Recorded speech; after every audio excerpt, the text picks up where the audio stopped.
if I didn't get that last bit in, I tempted Murphy's Law by saying I did indeed have everything under control, and lo and behold, my Ethernet connection decided to unplug itself. So here we are. Anyways, I'm running live off Wi-Fi right now. I need to replace the end bit here. I'm going to show you guys what I mean. Assuming that you guys care about this stuff, assuming you guys are in IT. So a little clamp on this bad boy decided to come undone a day or two ago, so I'm gonna have to rectify the situation. It involves crimping wires, and I really hate doing that. So I apologize in advance. We're gonna find an interim solution for this while I try to figure out why on earth that happened. Really weird, kind of asinine, whatever. Anyways, for tonight, I will be bringing you one of my favorite drinks. It is called an old-fashioned. Very simple, very effective when it comes to imbibement. So, as you can see, I've lined the glass with a little bit of sugar, a little glucose, if you will. That is one of the ingredients. It is a sugar cube. I've used approximately that much. It's kind of smaller because I'm really trying to check my sugar and all that good stuff. You know, diabetes and all that.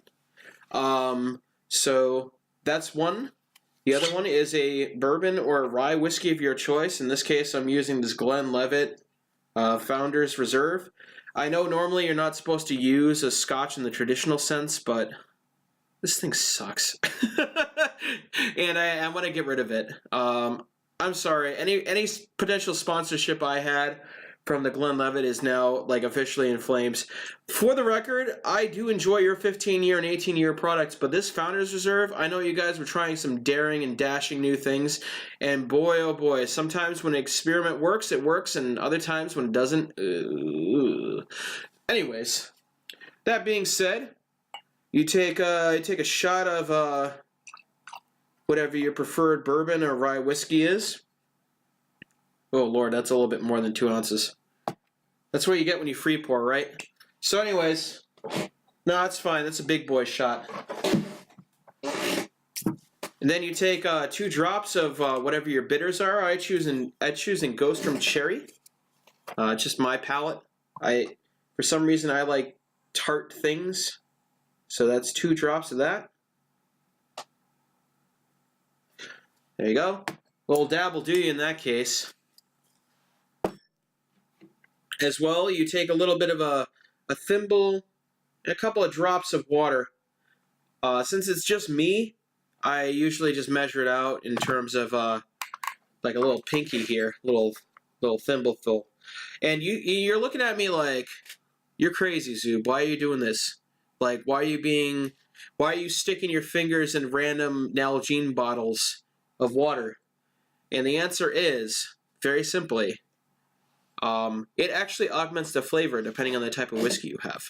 In this case, it is a Scotch, so I'm being a little bit more stringent with it. Depending on where you go, in Scotland, you can augment your flavor greatly by having like a couple of thimblefuls more water than you intended. Thus, use responsibly when creating a water mix like this. Anyways, dab it in. Hey, what's up, Plainview? How you doing?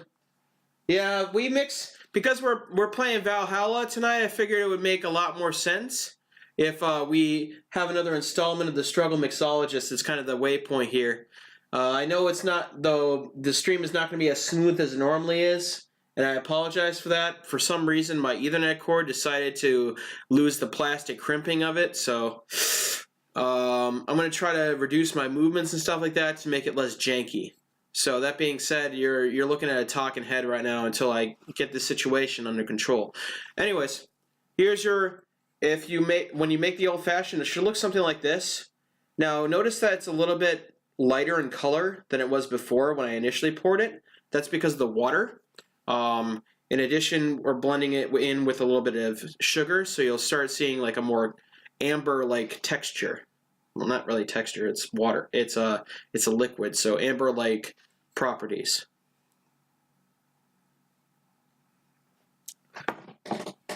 Oh man, that's really good. It's actually a lot better as a water mix than it is straight up, which makes me kind of sad because I really like my Scotch straight, or in a rusty nail mixture. We've covered rusty nails in earlier episodes, so I'm not going to divulge too far in. So, anyways, now that I got my shot in, we are going straight into the realm of the heroes of the gods, Valhalla. So, take a moment while I deal with Murphy's Law, because once again, things are just not working in favor of me tonight. So, how are you guys doing? Yeah, it's, anyways, to answer your question, Plainview, yeah, it does actually augment the flavor, depending on the whiskey you get. Since this is a Highland, specifically, Highland? Highland. I believe it's a Highland. The texture changes a lot. So, yeah, once again, shoutouts to Steam not working properly. Shoutouts to everything not working properly as per usual. This is the kind of stuff I struggled with behind the scenes. I thought I had everything set up tonight, so I apologize. I'm gonna take a few more minutes to try to rectify this whole situation. We'll get you on stream very shortly.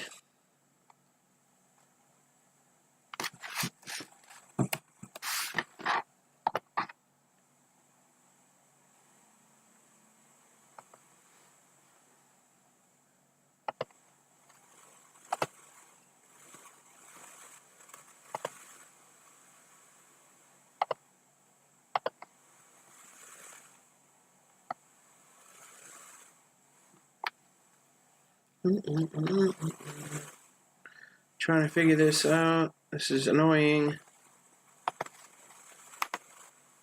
And task. And task. And task.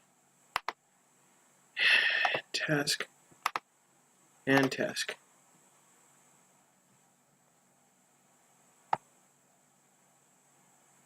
And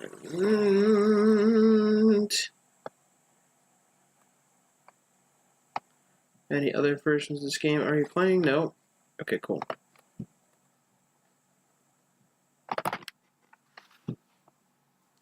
There we go.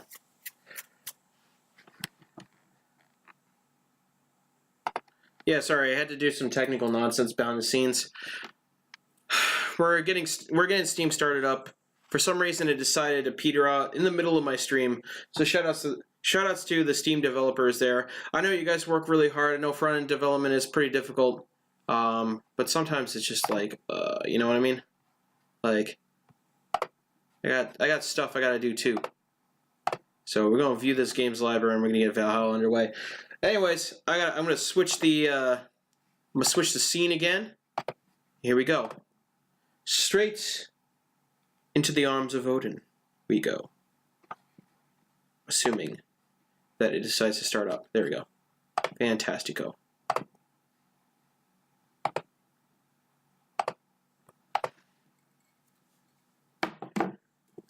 Last time we checked in, I believe there was things about a rad Shiva and things about interpersonal angst. And also things that I never see in a bar, which is people talking about their problems. I guess it's just a different climate and attitude here in Boston. Normally, bartenders are far less personal because they have so many different things on their plate, and I totally understand that. So it tends to be like, get your drink, get your shit, get out of my establishment. But, you know, there's still that level of friendliness and whatever. Just less hands-on that you would see in this game. Still insane, made me a bit jealous. Alright, tonight I'm feeling a little risque. I'm going to try some songs that we haven't tried before. I don't believe I've... Oh, that's what happens during the critical conversations. I'm going to get that synth stitch in there. Get that get that weeaboo, that weeaboo Mickey song going on. You have to do the hand thing when you introduce Mickey. It's part of the experience, you know, kind of like the Purple Rain era of Prince. Answer lies within. Within what we've still, that's yet to be determined. So, anyways, back. Looks like you've calmed down. I still feel like kicking myself, make no mistake. So the last time we were on here on the episode of Valhalla, we introduced the concept that she has some hang-ups with her girlfriend. Yeah, she's gay. In this day and age, that's pretty commonplace. And unfortunately, her betrothed was unfortunately killed by insert random anime illness here. And now she's kicking herself for never making those amends, because the last time they talked, they had a really vicious argument that didn't really culminate in a breakup. It just kind of like they went their separate ways for like a few years. So yeah, it's some Linkin Park mixed with some As I Lay Dying here. I still feel like kicking myself, make no mistake. But I guess I cooled down a bit. Say helped a lot with that one, though. I can't stay mad when I see her. Speaking of which, where is she? Oh, I believe she went outside to look for that Stella girl or something. The way you are right now, it feels like I should be protecting you. Hey, the only thing hindering me is the broken arm. I've gone into burning buildings with a 2-centimeter deep cut. Yeah, I remember that one. 1 millimeter more and you would have lost the motor function in your arm. Welcome. Oh, it's my favorite. Yeah, this game is awesome. There's so much good characterization. Now all right, here we go. Here's me doing the Edge and Christian, like turning to the camera and looking in really deeply. How you doing tonight?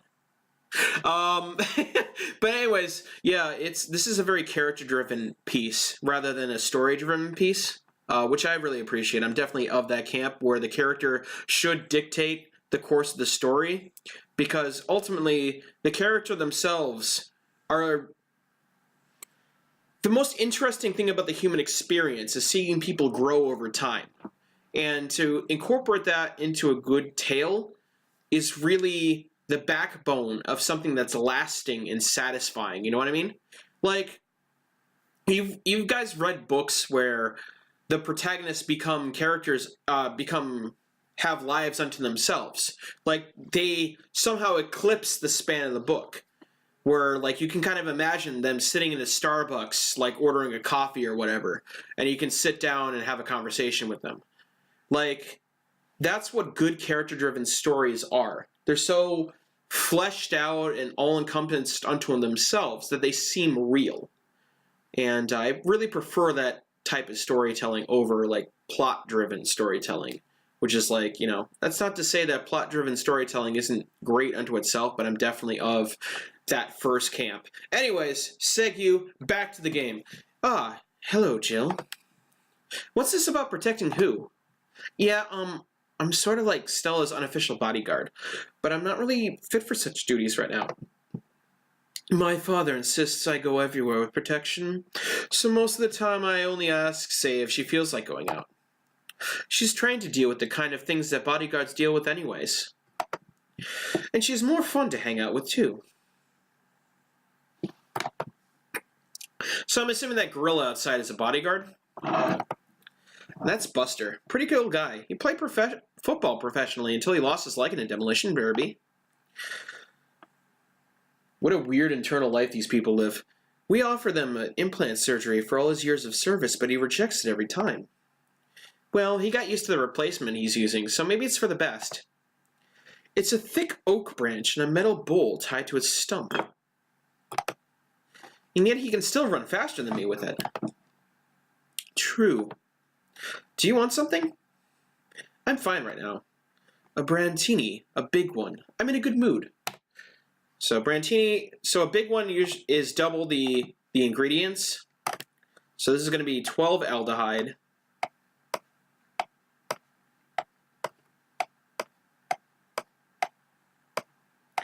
8, 9, 10. There we go. That's going to be 6 powder delta. So how you guys doing tonight? You guys doing pretty good? I'm doing pretty good. I pre-gamed the shit out of this stream, so... Because I want to provide you only the best in streaming and commentary. So here's a double Brantini for you. After all these years, I still don't get why the finest and most expensive things come in small packages. Ever try to go to a restaurant only for them to serve you as a really small portion of some fine food? Sometimes you just want to stuff yourself with really cheap food. Say, let's go for some hamburgers later. I'm not taking no for an answer. I know what you mean when you say some, you know? You might as well call the place and tell them to prepare everything in advance. Can I ask you two something? Sure. I guess. How did you two meet? Stella showed up in the park when I used to play at when I was a kid. We played a couple of times. She started showing up more and more, and that was it. My father told me that when I was 5. I kept insisting on going to a real kids' park.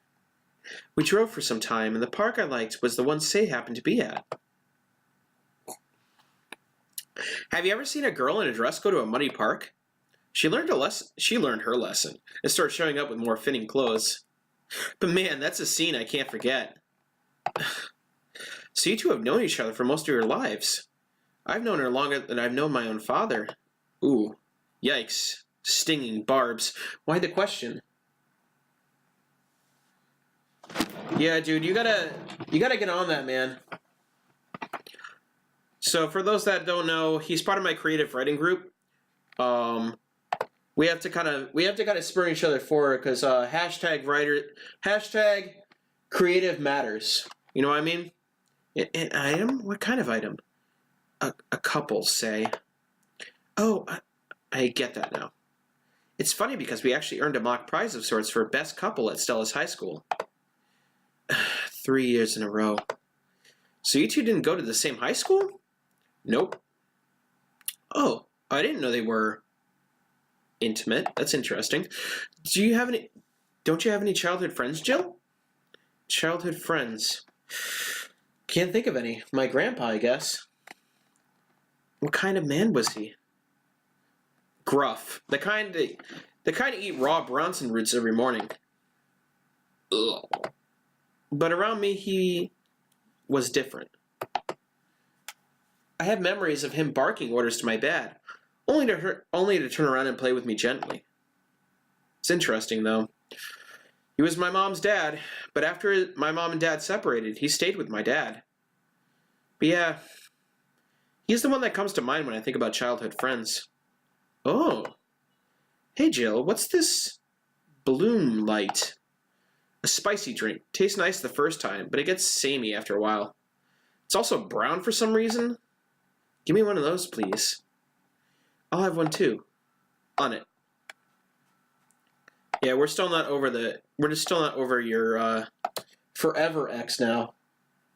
Yeah, we gotta revive that Discord, man. I know we have our group that we have on Messenger, but I guess it's not the same. You know what I mean? It's really easy to kind of like ignore that. All I aged on the rocks and mixed. There you go, Bloom Light. Now I gotta make another one for Stella. Yeah, so anyways, in any endeavor that you guys have in your lives, I don't really care if it's creative or otherwise. Like, y'all need a support group. I can't tell you. I mean, John Steinbeck said it best, where no man is indeed an island. I don't know. I kind of like it. But yeah, like you need those people behind you, forcing you to be to do your best, letting you know that you have an audience and that your voice is being heard. You know what I mean? So important. I don't know. I kind of like it. Yeah, but after the third one, it starts tasting like sand. Spicy sand, but sand nonetheless. Who's Dimming the light. I don't know if she should be drinking, considering that she might have a concussion. So, I guess she had too much before I came. Well, that, and she must still be tired. From the whole bank thing? She told me about everything that happened in there. To be honest, I don't think I would have made it here, or made it in her place. I guess I should be thankful for the nanomachine treatment she went through as a white knight. Treatment? Trauma suppressors. Basically, it helps with the healing process of PTSD. It's mandatory for every white knight, regardless of division. Oh. Still, healing can only do so much. For 3 days, that bank was hell, and poor Say is still paying for it. The disbanding of the White Knights and subsequent persecution of those that were identified as former members. It's unfair, you know. Amongst all the people using the White Knights to further their own goals. And that's weird because this is like the police department. Like, this is legit, like, having an incident where all of the BPD is essentially decommissioned. Like, who's running the city now? It's really weird. Like, who's stepping in? Like, the equivalent of the National Guard? Like, what are the consequences of this? I'm really interested now. Say was one of those few that actually believed in what they were supposed to do. It paid off, though. The doctor who treated her wounds was the same one she's always assisted with accidents and emergencies. He treated her at no cost whatsoever. Well, good karma and all that. It's true. Absolutely true. That's an amen. Can I get an amen from the congregation? That's what I'm going to call the stream chat now, the congregation. That's another story that I will divulge later on. I know there's a lot of asides right now. Anyways, I'm reacting to your guys chatting and, you know, me going along with the stories as well. This is kind of like a springboard to talk about shit. Anyways, she's earned the God's favor, I think. But you know, all of that made me realize I might be a bad person. How? When I saw Say wounded, asking for help, a part of me was happy. After all this time needing her, she finally needed me. I felt truly useful to her for the first time. How sad is that? Sometimes the best help one can provide is to stay alive. Who knows? Maybe it was the idea of coming back to you that helped her. And I guess you wouldn't be human without thoughts like those once in a while. Maybe. Can I get you anything else? I'm good. I should be leaving, actually. Come, Say. Let's get hamburgers and go home. Yeah. We'll be leaving now. Thank you. Thank you. Please come again. Feeling better? No, I just don't reek of rage. But I still feel like a piece of shit. Little steps, I guess. Hello? Ah, Kim, welcome. Oh, what was her voice? Oh, she's super timid. So I was afraid I'd mix up the directions and end up in someone's house or something. What can I get you? I'll have a sunshine cloud, please. Sure.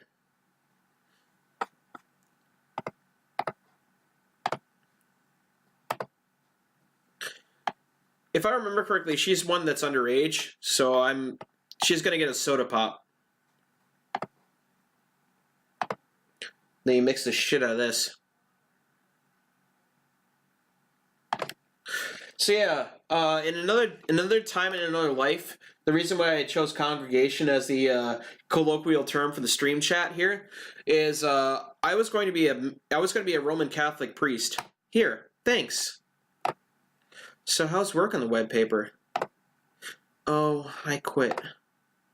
What? Yep. I went to the office of that chauvinistic horseblower and I told him I quit. Why did you do that? I arrived early to my meeting and got some assignment.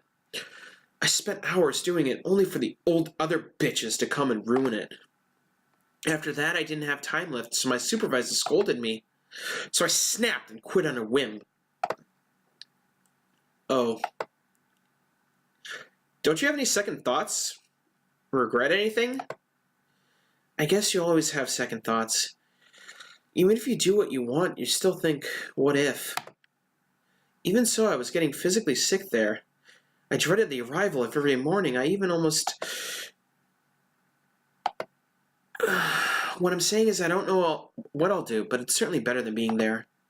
I feel free. Free. It's a wonderful feeling, you know? I feel like now I can find something I care about. I won't return to the augmented eye, but I could still pursue journalism with another outlet. I haven't felt like this in... well, never. Huh. What about your family? They weren't happy. They weren't happy, that's for sure. My dad took it better, but my mom freaked out, to put it mildly. What are you going to do? And all that. But I'm not here about that. Give me a big drink, please. What kind? I don't know. Bubbly or something. Alright, so I'm going to get a girly drink, because they tend to be kind of bubbly. If I remember correctly. I guess I didn't, so... Oh, bubbly drinks. There we go. Frothy water. Nope. Yep. Okay, cool. That falls into the purview, because I'm actually not sure if... I forget, one of these people are underage, and I don't want to, like, footspot the thing, you know what I mean? Because I don't know what the consequences are. Maybe they'll actually go to jail for serving underage people. Underwater people. Freudian slip, because I was mixing a frothy water. Here. I didn't particularly care about the drink this time around, but... No, never mind. I gotta ask, though. How did you end up working there? No deep reason. That's what I did when I got out of high school. Taking a year off was out of the question, so I went for the first thing I thought about. But I couldn't get into the robotics course, so I settled for journalism. Hey, I'm in the opposite category. I'm in IT and I want to be in journalism.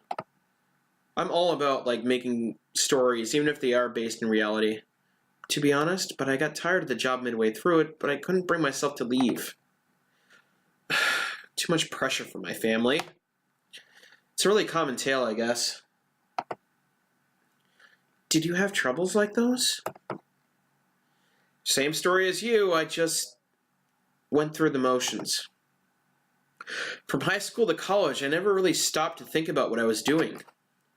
And then, at some point, I just felt like my life slipped through my fingers. Suddenly, all I wanted was freedom. A little pause, to stop and take a breather.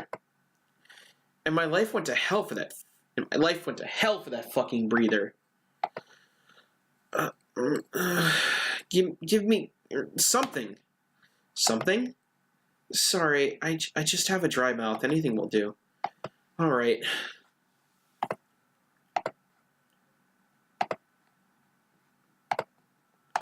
I'm gonna keep the whole optional karma-trine. There we go. Sugar Rush. Be a good juxtaposition because we are feeling all sorts of bitter grapes right now. There you go. Here. Thanks. I feel like I asked something I shouldn't have. Don't fret about it. I'm just in a rough spot for now. What are you going to do now? Honestly, I don't know.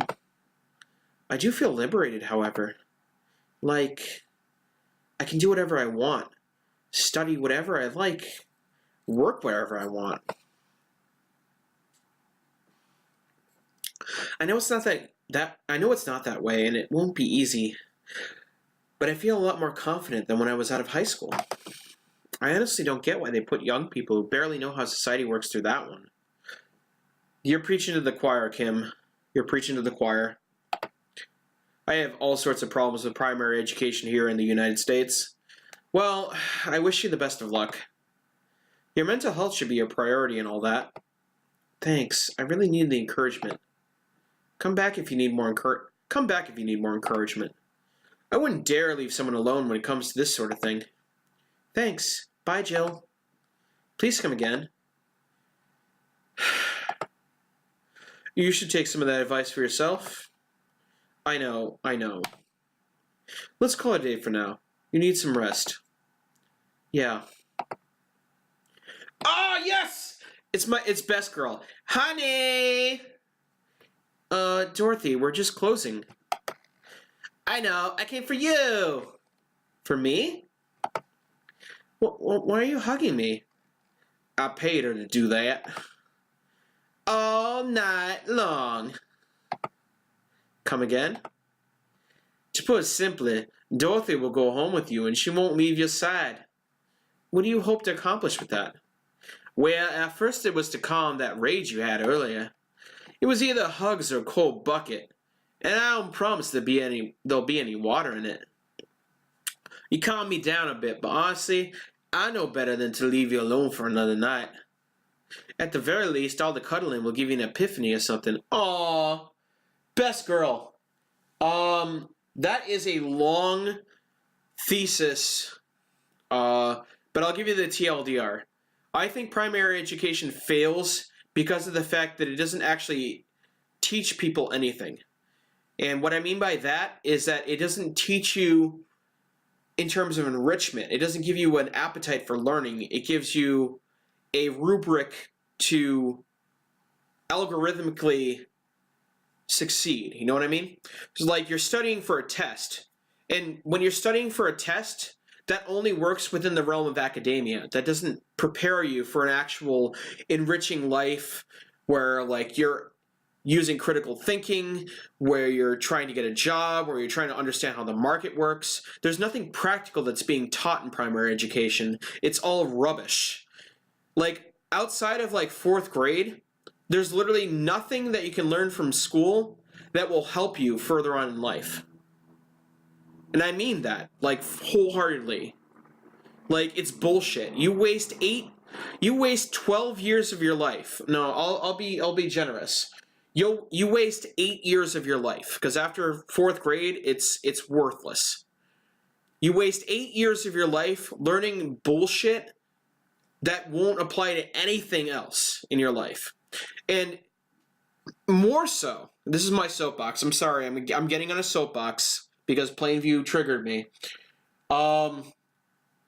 Anyways, not only that, it's actually detrimental because it discourages learning. You don't want to learn because the way they teach it to you, like literature, for example. Let's take literature, for example. It took me a while to get over the fact. It took me a while to actually rekindle my love for reading. And I blame primary school entirely for this.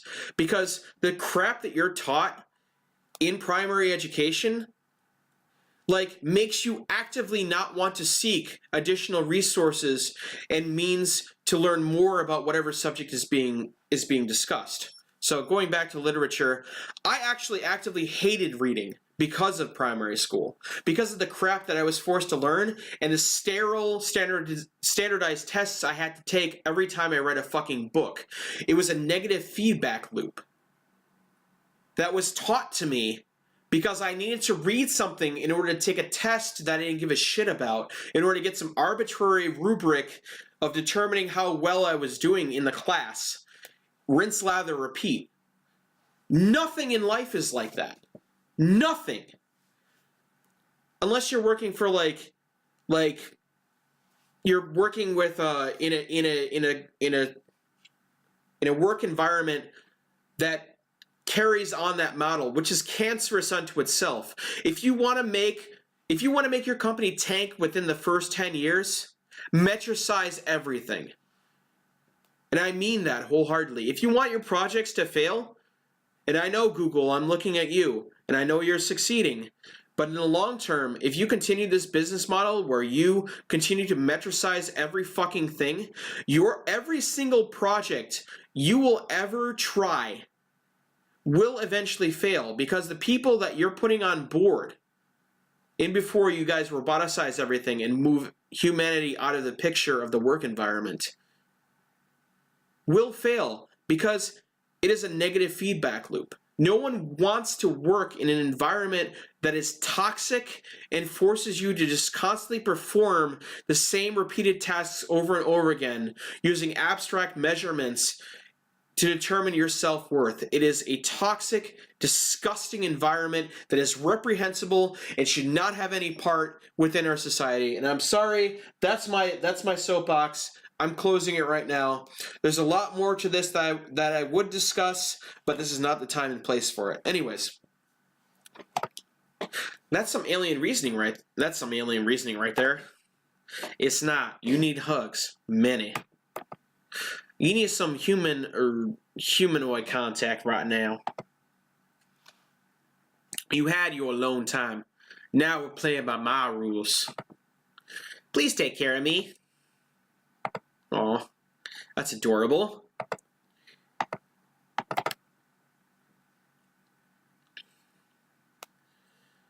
Do I have 8,000? Yeah, I have 8,000. Alright, once again, in the holiday mood, buying a mega Christmas tree will prevent her from getting too distracted. Oh, shit.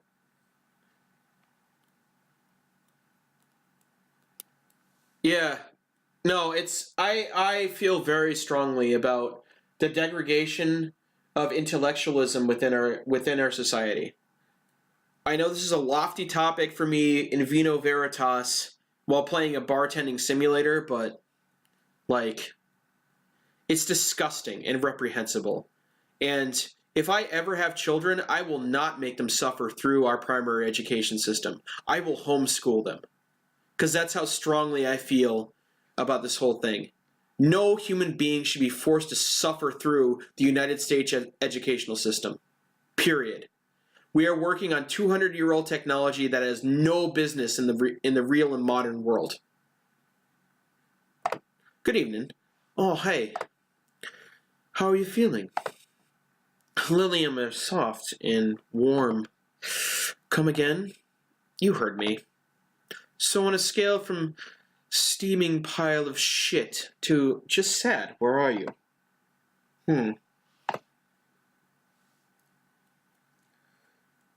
Yeah, I have too many things to write in my life. Like I've come to the understanding that a sad pile of shit. I'm sorry. I've come to the understanding in my life that there are more things that I feel passionately about, that I have a hardline stance against, than I will ever be able to write in my entire lifetime, and it's kind of a hard thing for me to come to terms with. There's only so many years of my life that I'm able to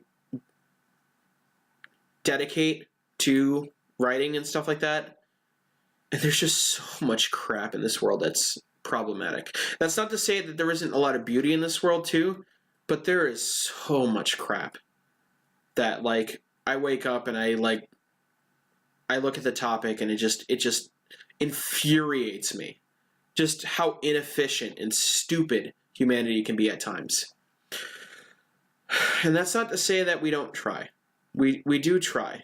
There are a lot of people that do try. It's just, man, we've got a lot of growing up to do as a species. I know we've grown up a lot since the Middle Ages and since, the early agrarian cultures. But man, we are barely in our adolescence, and we need to man or woman up and grow into adulthood. Seriously.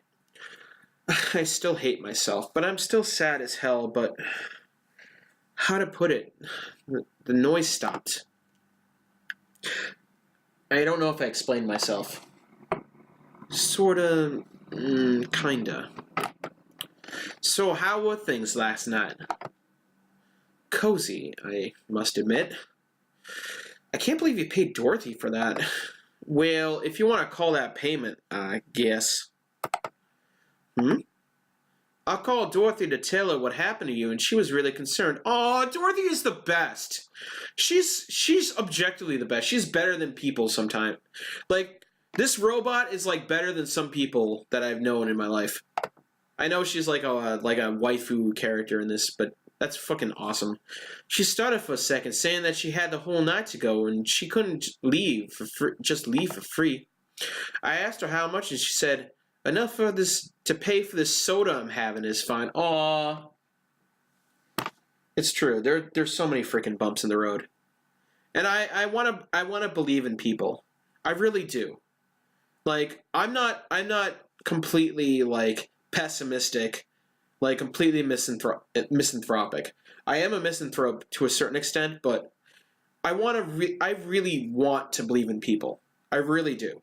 Like deeply in my heart of hearts, I want people to realize their potential, and I want us as a collective species to realize that there's so much more we can do. We can do better than this, you know? There are worlds that we have imagined that are infinitely better than the one we currently are stuck living in. And if we are able to conceive these beautiful utopias of camaraderie and understanding, then we can build it in the real world, damn it. We can. And we should. We owe it to ourselves. We are an amazing, amazing species. We have subjugated nature to our will. We have dominated lesser, I wouldn't say lesser, I don't want to say that because that sounds specious. We dominated entire species of animals for the sole purpose of domestication, companionship, and food. We have done incredible things. We have built skyscrapers, towers upon towers of monuments erected to the glory of humanity and progress in our understanding of how the mechanics of the universe function. And we can't come together collectively and realize, yeah, we're collectively pretty awesome. Maybe we need to use those amazing achievements to help fix each other. You know what I mean? To help make communities that foster that spirit of innovation, of camaraderie, of communal gestalt where we work towards something greater. And we're not there yet. We do. We do. Amen. Sorry. Congregation is real. I'm proselytizing right now. But I feel real strongly about that shit. So, anyways, Segu, back to where we are. Valhalla, drinking old fashions. Let's go. How did you get her number? I have contacts. Right. Anyway, Jill, if you need a second break, a drink, or a hug, just let me know, you hear? Thanks. I'd make you the same offer, but I guess hugs from me are the last thing you want. If you need a bartender, let me know, though. Nice to know. Anyways, we have work to do.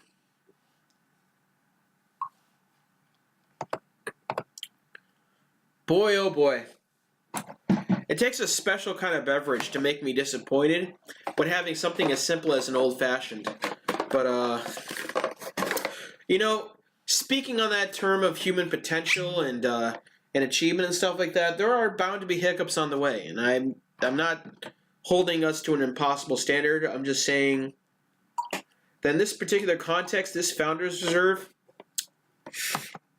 sometimes when you make an immature whiskey or make another project that's similarly ambitious, it falls flat. And this is month-old Pepsi that I let aerate. So it is what it is. You know what I mean? A couple of drops of Mangostrum.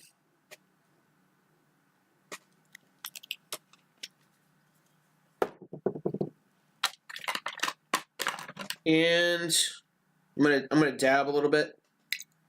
There we go. That should be just enough to make that. All right, so let's put on some other shit, shall we? A star pierces the dark. I don't know what that sounds like, but let's go. Time to mix drinks and change lives.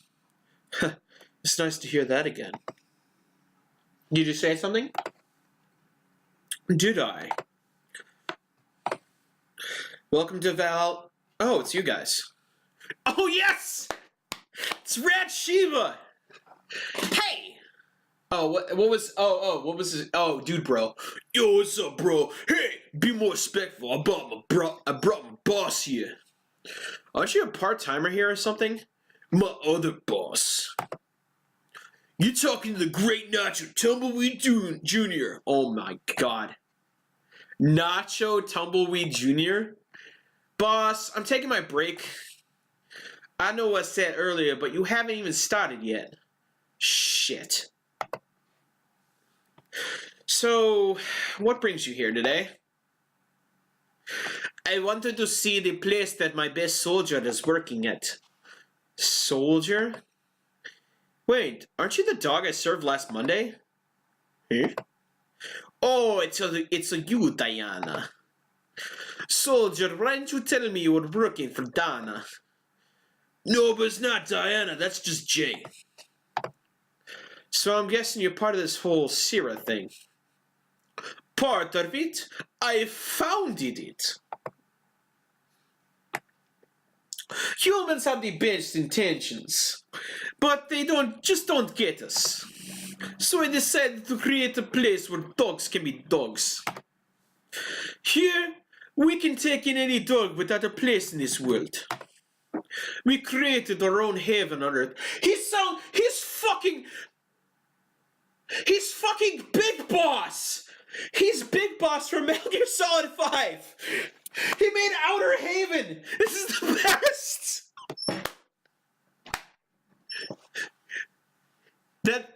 I'm sorry, I just got thunderstruck. That's awesome. I didn't even realize he had it, but he has a dog. He has a dog tag eye patch. Oh man, the smoking gun. Oh, I got RKO'd. And do you take corgis only? Do I look like one of those safe far bitches? Of course not. I'd include other animals, but sadly I can only take care of those who are of the same species as I. Sad thing is, I take it more seriously, but it's a talking corgi with an eye patch. Oh my god. Call Randy Orton because I'm hearing voices in my head, and they talked to me and they told me I got bodied. Will you get anything? I'm fine. What about you, boss? Manly stuff. You sure? Did I stutter? Oh my god. Nacho Tumbleweed Jr.'s the best!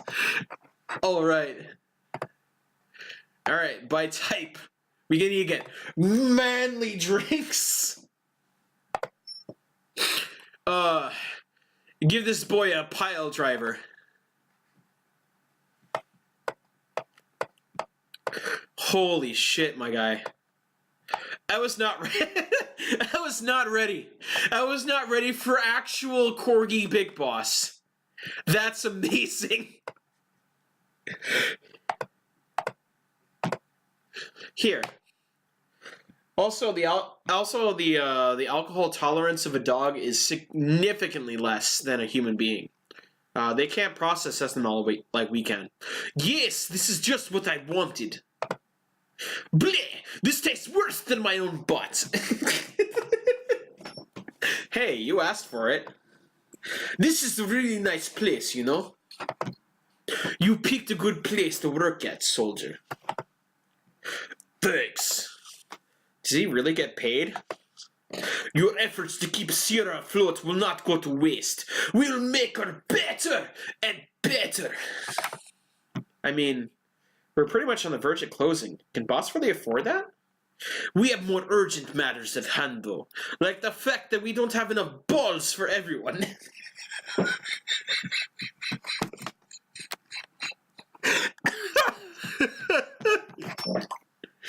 Can't they just share the ones that we have? Oh my god. You fool! Every dog has the right to have his own ball. If we cannot provide even that, then what is the point of even trying? Wait, don't tell me she just doesn't give a fuck and is spending all her money like water. I mean, What with the bar closing and all that. But many have enjoyed the boxes more than they ever do the balls. That's a good point. What do you think is cheaper? A box of balls or a box of boxes? I can't fucking deal with this right now. Are the boxes of boxes? Of course there are. How do you think these shit boxes? Tied together?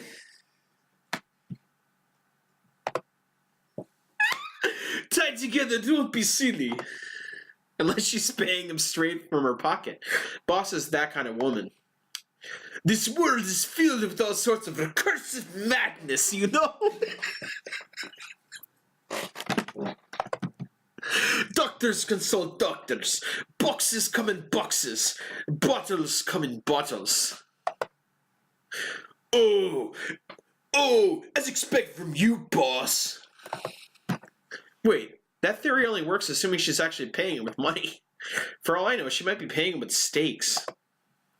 So tomorrow you're going to check people selling boxes. You hear? Sir, yes, sir. Except for the boss, a good steak is more valuable than money. Wait, what if they come with foil? Roosevelt Strauss have to be taken to the vet because he ate the foil and a piece of cheese came in. Curses! You're right. We need a contingency plan. Besides, boss is not one to scam people, let alone a dog. I wonder if we can strike a deal with the vet those Cypher bastards have. She's always so nice with us. Oh, Cypher is a Final Fantasy VIII reference, so that's great too. Oh no, her smile's so cute too. So it's better that we vet for a vet? Yes, put that on the list. Ah, Nacho. Oh yeah, forgot she knew to talk. Are you staying for a while? I was just passing by. I've got some errands to run. Great, Gil can go with you. I can. You will. Oh, I still get paid for today, right? That depends on Nacho's evaluation. Alright, Greenhorn, let's get going. Oh, I'm paying him anyways, by the way. Just want to mess around with him. No, that's not the problem here. Why make him do that? Gil looked like he needed to take a good break. And he's that kind of person just not accept such a thing. But with Nacho, he'd have something to do. And he'd be away from the bar a bit. When you put it that way. Anyway, I'm going back to my office. Your boss sure is nice. Glad I'm working with her too. Yeah. See, will you have anything? Actually, I'm just gonna sit over there and be on standby. Await orders. Sheba squat out. Okay. Shit, I missed a chance to ask how, or if he even gets paid with money. Oh shit. Fuck. I met her before. I forget if she's like if she's classy or not. I think she is. I think she's kind of classy. Man, I sure need to get wasted. Oh yeah, I remember her. She's got like an immature voice. I fail to see how getting wasted would make you feel better. Shiba! For fuck's sake, you piece of scrap. We just got out of a building full of dogs. But this one has an Hawaiian shirt and sunglasses. Hey there, robot. And he talks. Welcome to Valhalla. Hey, Jill. Get me a beer, will you? Gotcha. Does Deal want anything? Okay. Roll. These characters are the best. Sir, yes, sir. So cute. He's fine. Just a beer, then. Friday after work isn't just a beer, though. It's the beer. Can't argue with that.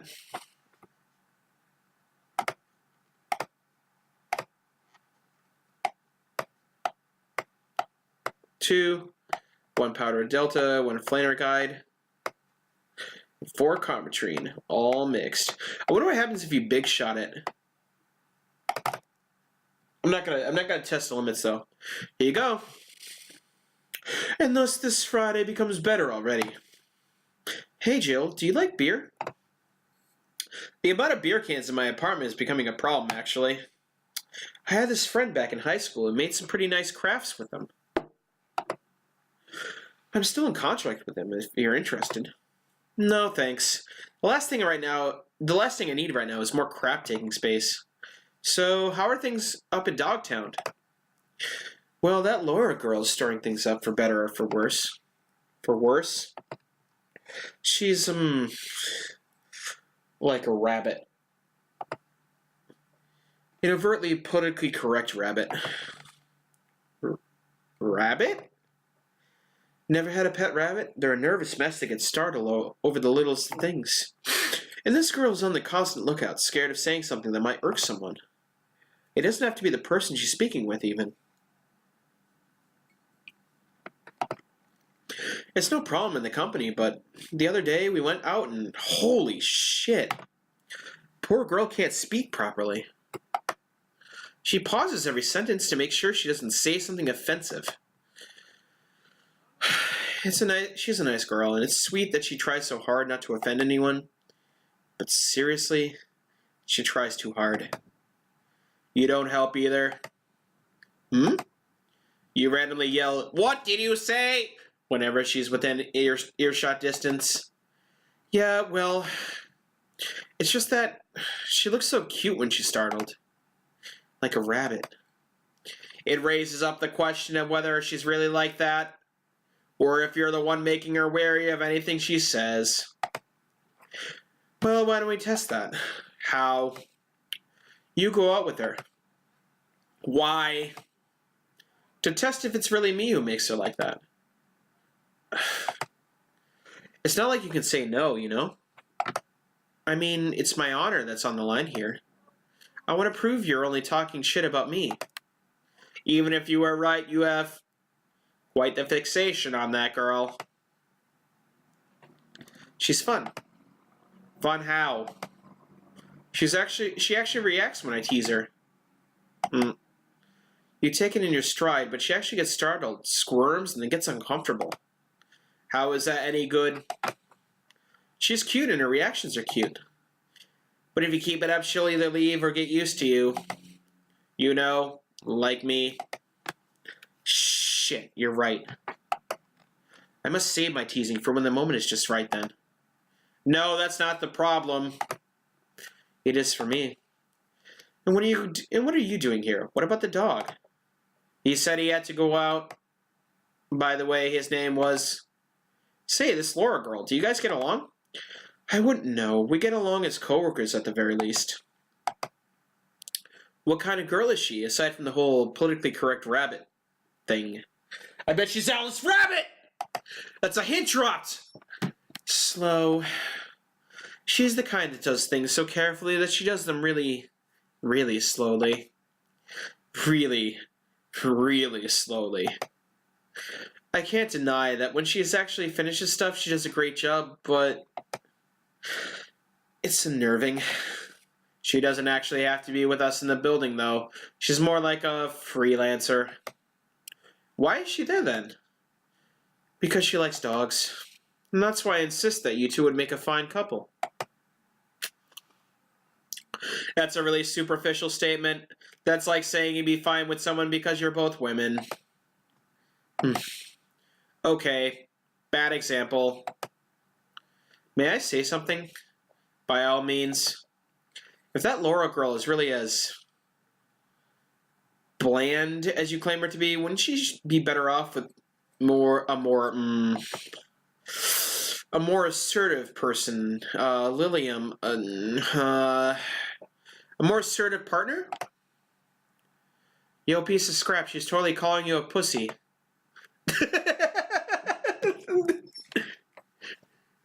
Betty is like every female I've ever played in any tabletop RPG ever. Like, I feel like I understand her at a fundamental level. She's right, though. Sharing interests and being compatible are totally different things. But then you'd be underestimating the power of love. Whether you want to admit it or not, love changes people for the better or for the worse. Who knows? Maybe you'll become more assertive after spending time with her. Or she'll drive me nuts.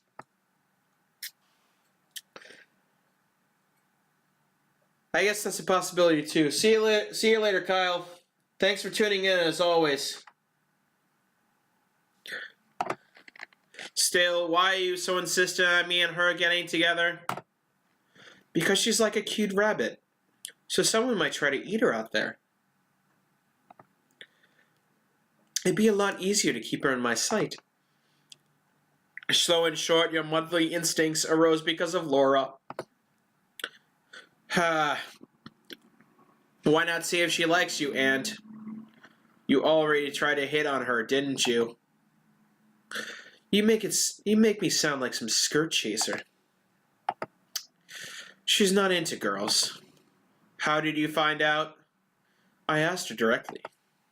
Of course you did. She seemed, giddy afterwards, though. I heard her muttering something about meeting her first lesbian. It was weird. Okay, enough Laura for one night. That. Refrain from using any "that's what you said last night" jokes or any variation thereof. Please. Oh shit, that is Plainview leaving. My bad. Whoopie doodle. Take it easy, Plainview. I saw it on the periphery, so. Let's get a drink then. Sounds good. I'll have a Bloom Light, please. Get me a Fringe Weaver. Alright. Bloom Light and a Fringe Weaver. Fringe Weaver is easier, so I'll do that first. And then I'll do a Bloom Light later. 4, 5, 6, 7, 8, 9. I really gotta get her some that mega Christmas tree. Getting that Bloom Light. 4 aldehyde. 1 powder delta, 2 flaner guide, and 3 carmetrine. All aged in the rocks and mixed. There you go. Here you go. I wonder why it's called a Bloom Light. Seems it was first developed at some video games event. Bloom Light? Oh, green light because of Steam. Oh, dumb. Dumb.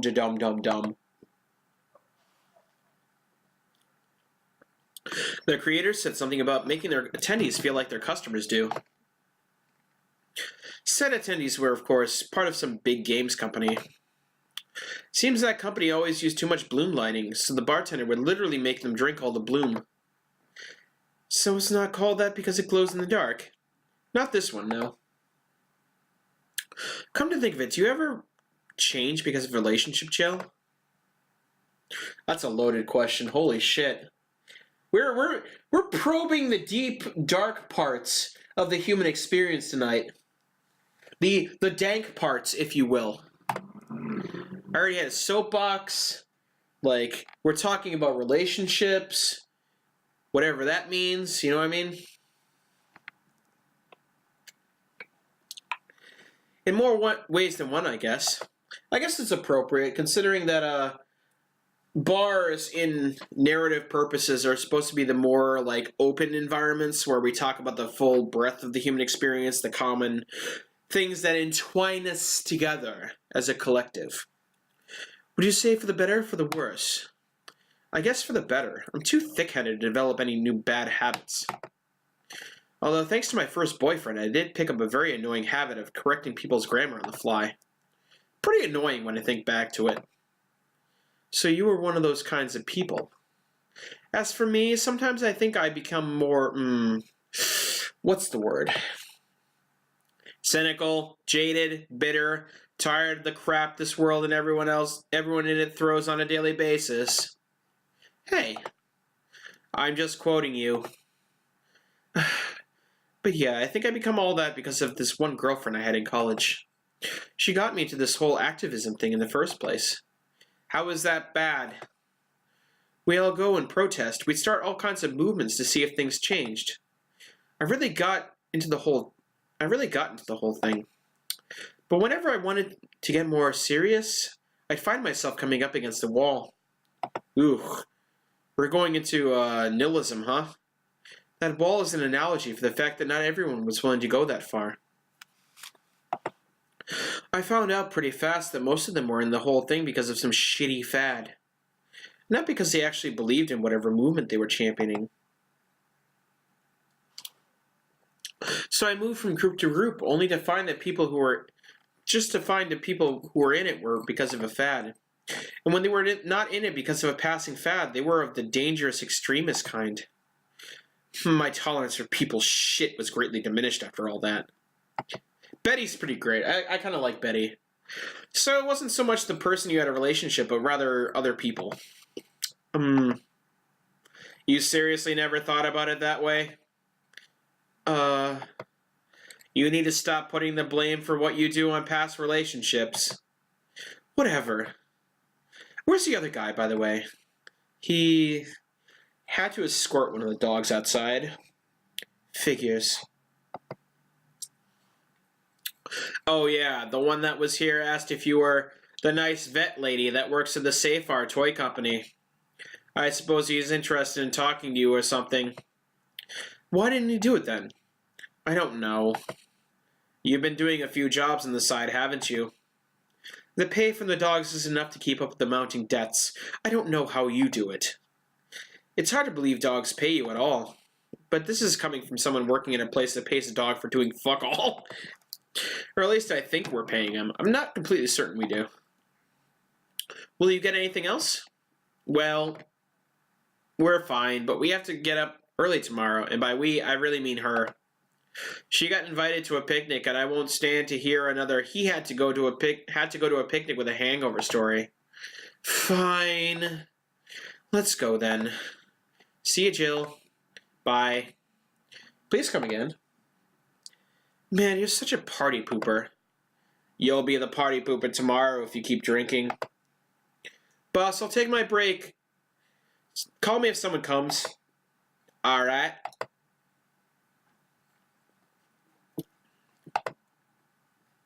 I'm gonna save this. Do that. Bada boom, bada bam. Now save to keep playing. Let's mix drinks and change lives. No dogs in sight. Alright, time to change the jukebox. Let's get some troubling news to get rid of the Unamoto. Okay then, back to work. Welcome to Valhalla. Oh, hey there, Alma. She had a very soft, bubbly, frothy voice, if I remember correctly. It's really hard to keep track of all these characters' voices. Then again, that's part of the fun, is kind of being like an amateur voice actor throughout this whole thing.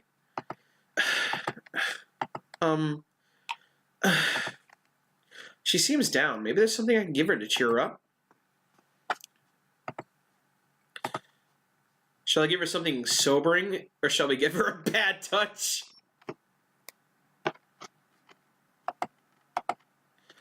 I'm thinking a dream, whatever that's called. Blue fairy. What is it called? It's like a something dream. Fluffy dream. There we go.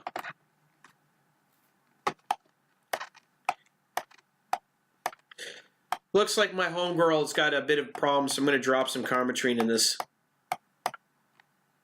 All aged and mixed. Hey! And this?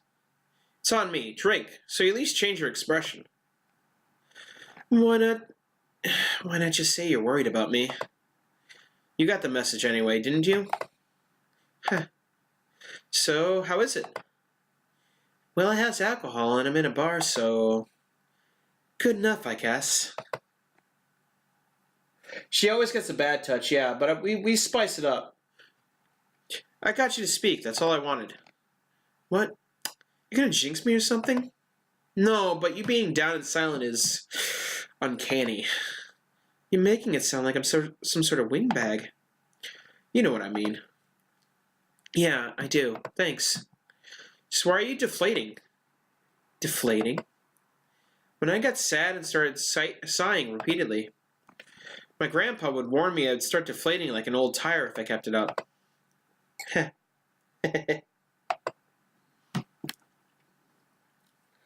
So what is it? Was it the news about people dressing in bunny suits after the whole Alice Rabbit boom?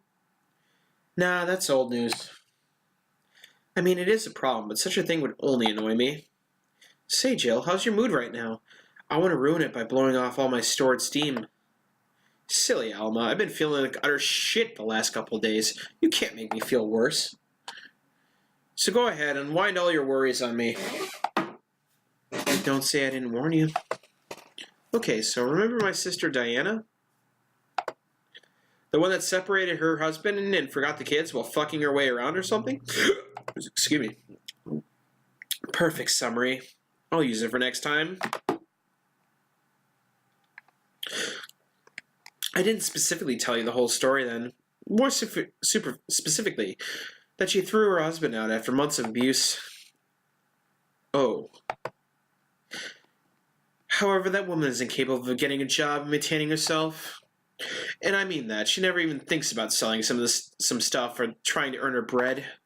She just expects a guy to do all that for her. I have no idea why she turned out like that. Both my mom and dad were hard workers.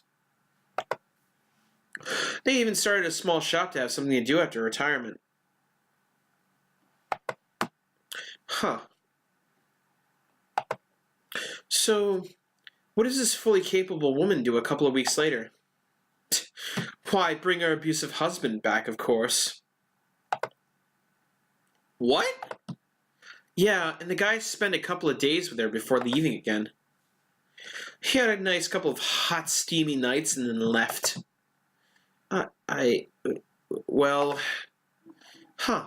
You reacted like my little brother and sister after hearing that. But the story doesn't end there, oh no.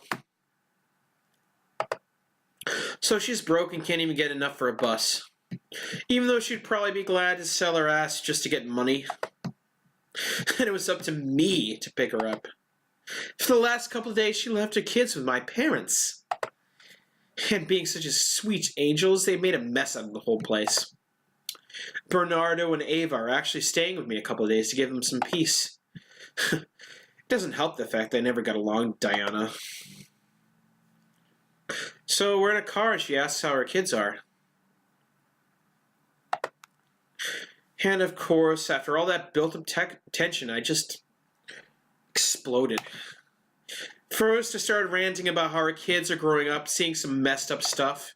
I start scolding her about not taking responsibility, about not taking proper care of her children. I tell her that she's in no place to have all those escapades. And after all that, she just says, "What the hell do you know? You don't have any kids." Yeah, you slutty skank. I don't have kids, but I'm not broke just because I refuse to take a job. I don't have kids, but I'm not leaving them in the first barely familiar house I find. I don't have kids, but I'm not just letting the guy that hit me on a regular basis back into my bed. I don't have kids, but I pretty much raised Ava and Bernardo, and they turned out pretty damn well. I don't have kids, but I'm not a cheap whore. Ah! Damn. I don't know what to say. There's nothing to say. I love my family and I put them above all else. But Diana is seriously pushing the boundaries of what I can allow. Any way I could help? You just did. Huh? I know who I'm dealing with. I'm not one to let stuff get like that get to me. I'm still angry as hell, though, and I couldn't just discuss this with any of my family members. I can't tell my mom, your daughter is a slut. I just needed to get all this off my chest, you know? Well, from what I see, there's still a lot more to get off your chest. It's swollen as fuck. Nah, All you see here is filled with love and dreams. Is everyone in your family as busty as you? Oh my god. Are you seriously hitting on her where she's down?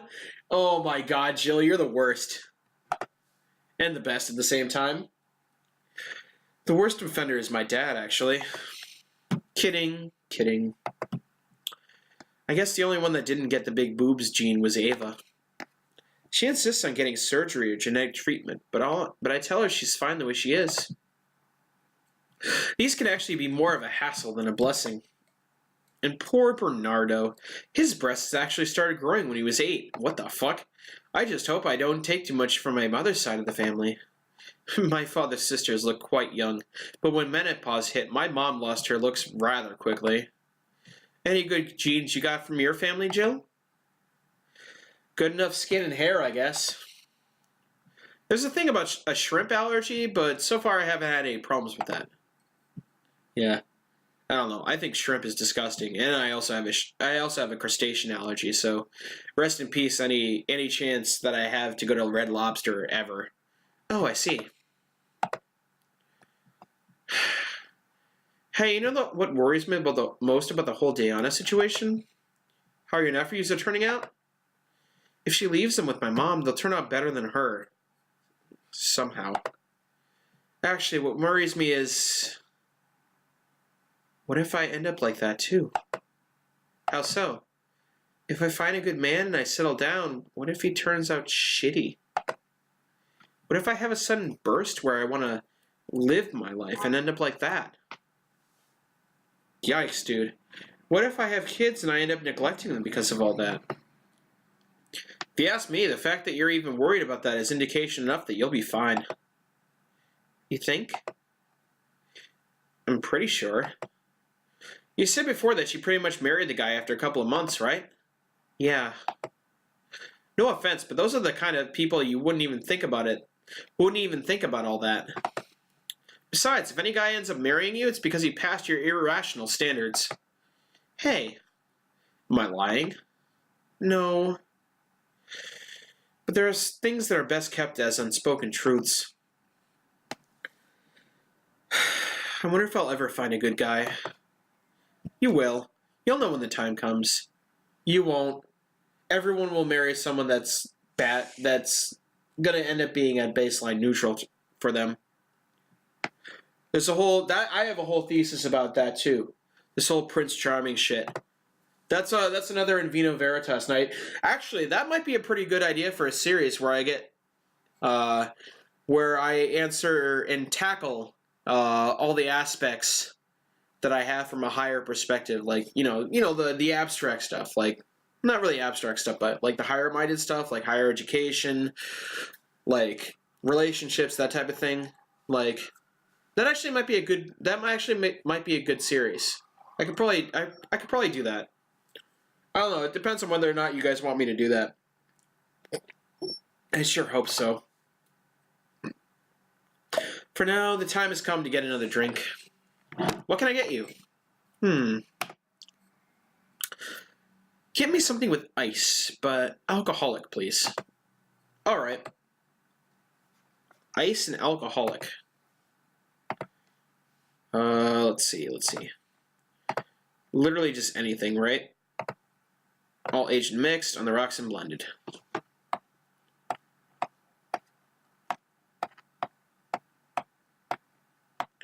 1, 2, 3, 4, 5. 5 Fanner Guide. So I don't know.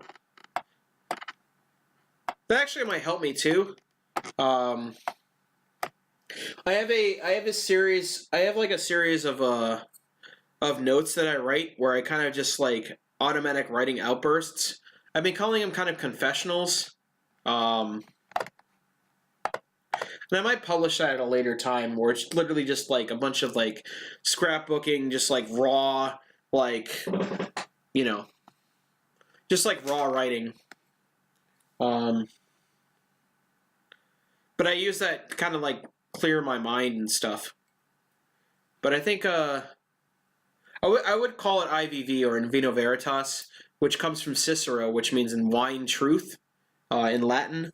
So that gives you an idea of how that whole thing would be done. Here you go. Thanks. I needed to cool down a bit. That's why I'm here. So you said you felt shitty the last couple of days. Why? Don't think too much about it. Oh, come on. You heard my problems. I want to help you too. Don't worry too much. Right. I almost forgot to tell you something. What is it? My boss is throwing a mega Christmas party this Sunday. You want to come? Sure. Something tells me this mega Christmas is going to be a mess at my parents' house, so I'd rather avoid it. Are you guys getting chicken? I can get you one. To be honest, I wouldn't know. You can bring it if you want. It wouldn't go to waste. Gotcha. Say, Jill, what's your favorite part of the chicken? Favorite part? I guess I like legs the most. Really? I like breast better. Of course you would. Breast is a bit too simple, don't you think? Legs have a better texture. Are you guys really about to have an anime argument? Maybe, but simple is usually better. Breast is easier to enjoy than the legs, and a lot less messy. You silly girls. Boss? You three talking about breasts and legs when everyone knows the best part of the wangs. Boss, what's that? Spicy chicken wangs. It's true, I can't wait for tomorrow. I got the Monday night wings. I can't freaking wait. Where do you get spicy chicken wings? From a spicy chicken? Stupid. You know, spicy chicken. The shop 2 blocks from here. Sorry, let me rephrase that. Why are you carrying a bucket of spicy chicken wings? Why aren't you carrying a bucket of spicy chicken wings? Well, because... Huh? Thought as much. Yo, Armitage. Alma. I know what I said. Will the chicken you talking about be cooked already? You might need to heat it up. But it'd be cooked otherwise. Great, I expect you here Sunday at 8 p.m. Thanks. Anyway, I'll be back in my office. She left the bucket. Want some? Don't mind if I do.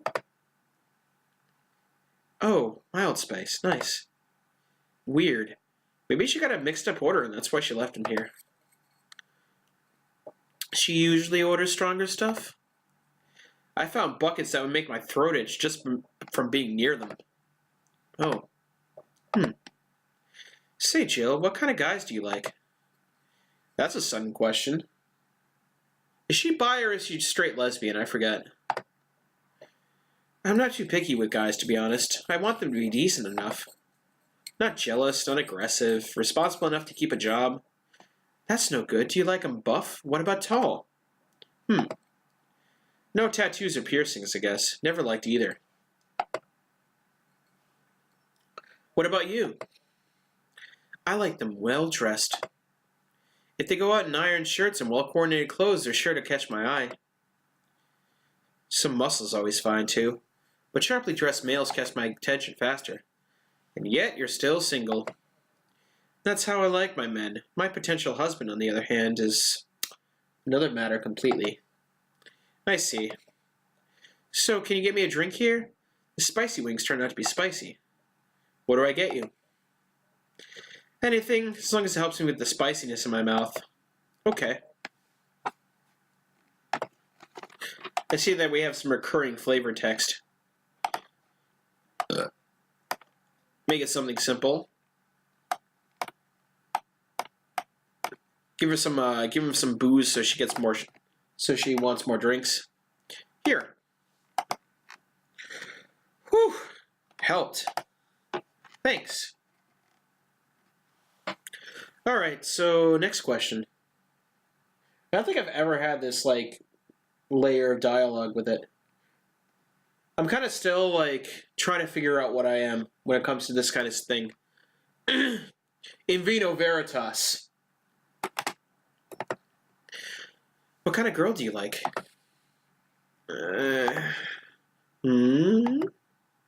You first. Sorry, I don't swing that way. Sure, I have no qualms about saying a girl is cute, cool, though. Nope, I prefer men in my bed. Now you. Shit, just calm down. I guess I like girls with light colored hair. Light colored hair? Yeah, you know, like redheads and such. What about white, like your boss? You were just setting me up for that comment, weren't you? Sorry, it's just that when she got here with the bucket of wings, your eyes just pretty much started sparkling. Your whole behavior transformed. You became giddy and cheerful all of a sudden. Hey, I can't blame you. She's pretty nice. I just felt like teasing you. So, light-colored hair. What about blondes? Do you like me? Yeah, I guess. Let's say that I'm into girls too, and I start hitting on you. Would you go along with it? Nice body, pretty face, and good apartment? I wouldn't ever let you go. Oh, shit! Okay, then. Enough tangents. Why don't you tell me why you were feeling shitty these last days? What? Oh, that. I told you not to think too much about it. And I told you I want to know. Come on, Jill. You've heard my problems so many times. Now I want to help you. Aw. These characters are the best. Come on. Come here. Huh? I told you to sit here. Come on. What? What are you... Oh, this is awesome. This is awesome. She's mixing drinks for me. All right, then. Aw, this sprite is super cute, too. Like, whoever picks her up is, like, getting a prize. She's fucking adorable. All right, then. Now I'm the bartender. You're the client. Hardly. The bartending station only works with me. I see. Okay, then. I move this here, click that, and oh my god, what the fuck? Now it works for you, for me, and the dog in the Hawaiian shirt. Why with him, too? He's a dog in a fucking Hawaiian shirt. Right. And how did you even manage to... Oh yeah, hacker, right. Now we've changed roles. You've been feeling shitty. Mind telling me why? It's a long story. I don't even know where to start. Start from the beginning. She's adorable. I love this sprite. Jill is like best girl. I date her. She's fucking awesome. Okay then, it's something that goes back to my college years. Whoa, that's taking it way back. Packing compulsory education, I never managed to make too much of an effort, but I managed to get high grades. Even in PE, I managed to do well. Enough to always get perfect grades. And then, of course, when I got to college, shit started getting hard. I had this perfectionist streak that wouldn't let me fail anything. Burning my eyelashes studying, I eventually managed to keep up good grades. After about half the career, I met a student teacher. Her name was Lenore. Yeah, I did. I saw the rabbit. Oh, is she... Yeah. I figured as much. I definitely... I knew. When she was, like, all mad that she was getting attention and stuff like that. Like, Alma's the type of character that, like, humble brags, like, all the time, where she's talking about how great she is, how well put together her life is, and she doesn't want any public attention, but she seriously wants the public attention, guys. Like, she's that type of person. I totally get it. She even got me into stuff that gave me more credits. I really liked her, and after some time, I found out she liked me too. Oh. We started going out. I met all our family even, and you want a drink? What? A drink. Around this time, there's usually a pause that makes you offer a drink to the client. There was no such pause. Please, I want to test this whole bartending interface. Sugar rush, then. You can't mess that up. Right. This is awesome. I did not expect that. This is super cool. I wonder what happens if I make myself drunk. I'm going for it. I'm going for it. I'm going for it. Optional karmatrine. More like all the karmatrine. All mixed. Here. Thanks. How is it? Like I said, you can't mess up a sugar rush. I had this gut feeling that with your body, you make a better bartender than me. You're selling yourself too short. You're cute, you know? People don't go to bars for cuteness, though. I would. I would. I find personality far more attractive than actual appearance. I've been processing this for the past, couple of months. I don't know. It's a really, I think that's better served for yeah, it's pretty great. I've been processing it over. Now I feel like I'm in a bar talking to an actual bartender, which is the stream. So, you've obviously never been to a cat bar then. Besides, my boobs can be a hassle when trying to move around this kind of stuff. So keep telling the story. Well, as the career went on and on, it got harder and harder. The last year and a half became nothing but study session after study session, investigations, my thesis. She went to grad school? When the graduation ceremony came, I had to make a speech, and suddenly while reading said speech, I almost had a panic attack. Fear of public speaking?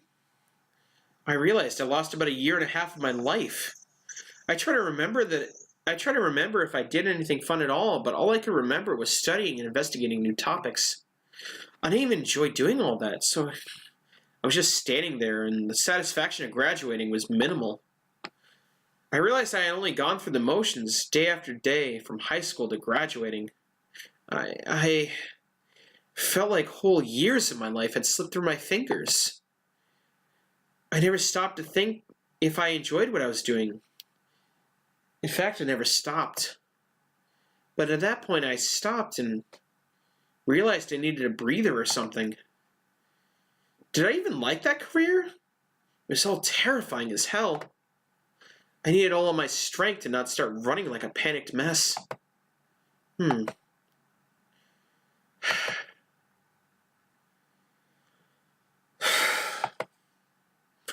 So a couple of months later, I get an offer to start working at this big research facility.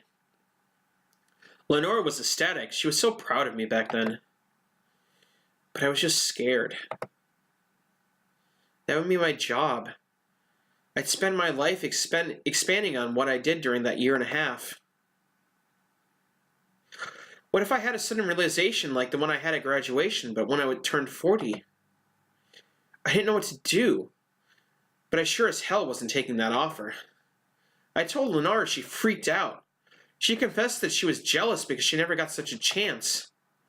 Things devolved pretty quickly.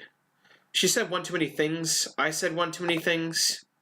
In the end, I just stormed out of her house, and I broke a vase in the process. After that, I never spoke to her again. Damn. I'm sorry, I suddenly feel bad for pushing you to tell me all that. Why are you feeling shitty about that after all this time, though? Unless you've been feeling shitty for years. I have. But it's not just because of that. Huh?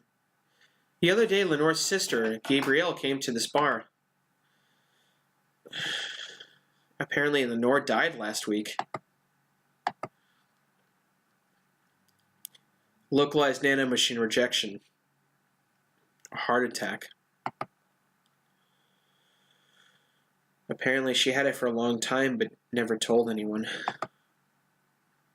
And coincidentally, it got worse after I left. I just can't stop thinking about it, wondering if me being there would have made a difference. And if it's true that she held that for such a long time, why didn't she tell me she was sick when we were together? I don't know, I just feel like all kinds of failure. Jill. And to make it worse, I also lashed out at Gabby. Yes, she was blaming me for her sister's death and all, but she's just a kid, for fuck's sake. She lost a sister who pretty much raised her on her own. And to top it all off, I suddenly can't remember what stopped me from apologizing. Pride? Fear? A stupid effort to leave the most awesome person I loved as a thing of the past? Who cares? I lost my chance to apologize to her forever. Truly forever. such a piece of shit.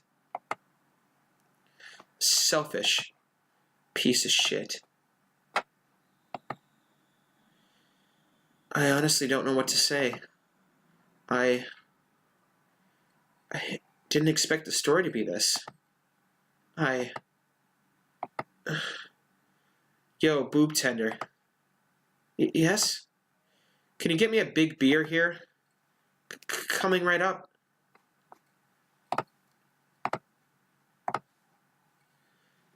Oh shit, I'm gonna be drunk at work. This is gonna be ridiculous. Nope. Double or nothing. In it to win it, man. Man, this is crazy when you can hack an entire career. Like, I know you can get your mixology degree in a few months, but like, damn, son, this is her entire livelihood. Big beer for Jill. Thanks. I need to remember to take care of the cans in my apartment. Do you drink lots of beer?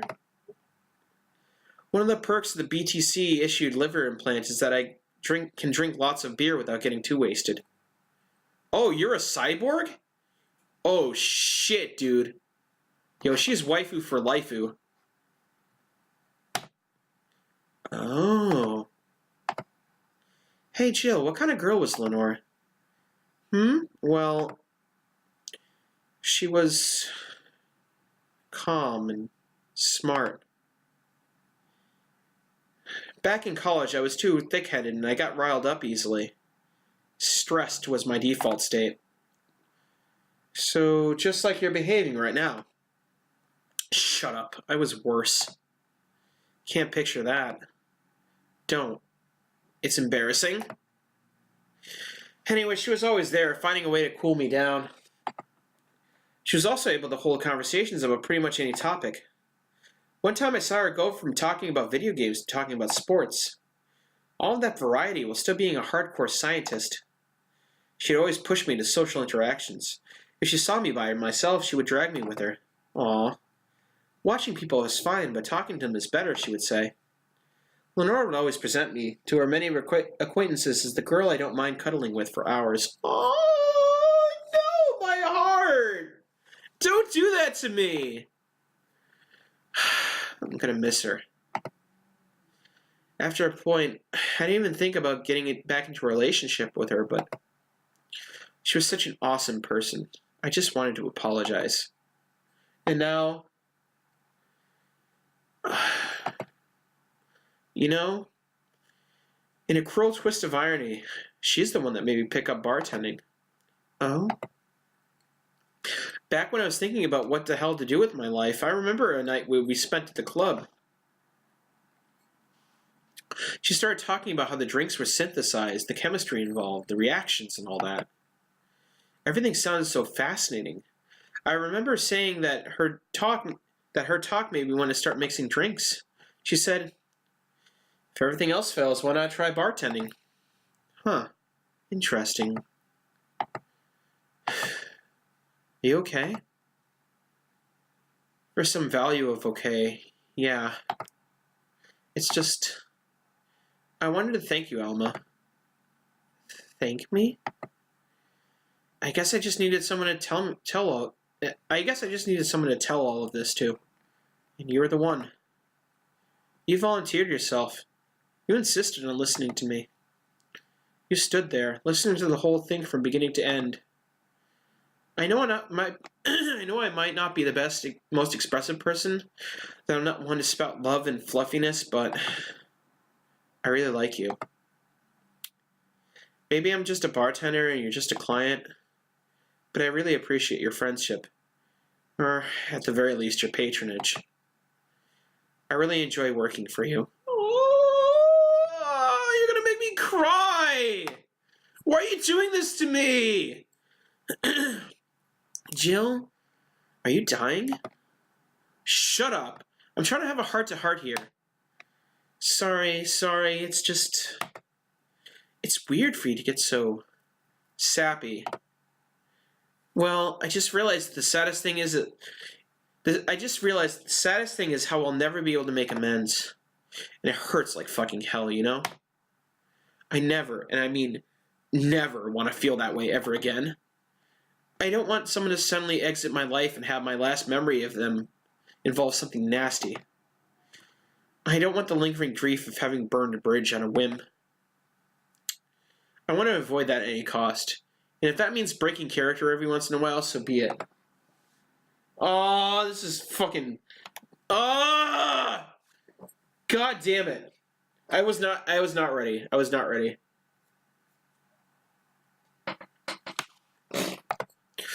And if I ever fight with them, I'll swallow my pride, muster all the courage I can, and be the one to apologize. I hate feeling like this. Hate it. Hate it! That's a nice resolution. Maybe I'll be a copycat and do the same. Alright, enough sappiness. Get back here. I'm on duty, you know? Fine. It's almost closing time anyways. It was fun while it lasted, though. Hey. Yeah? I mean it, you know?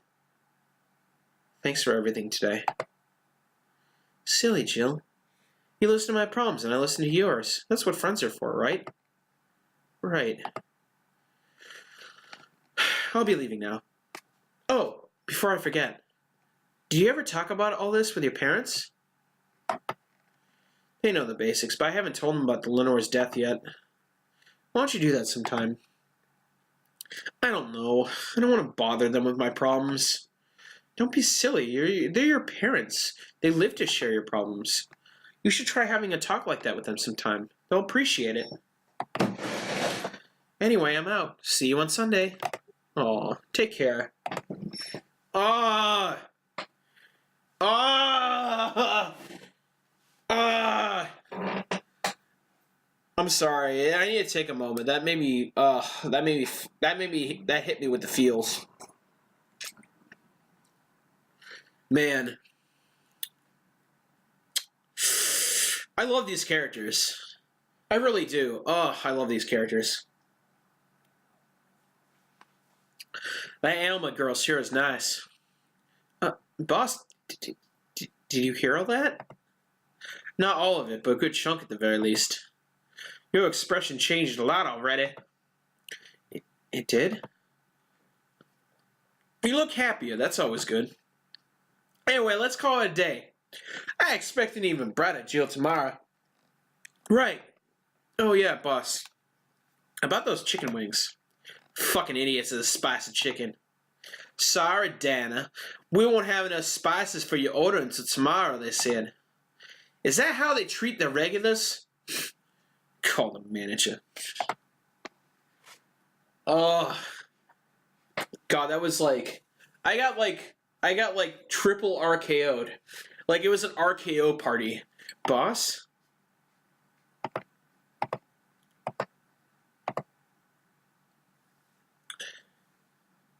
Payment account was... Oh, yeah. All right, cool.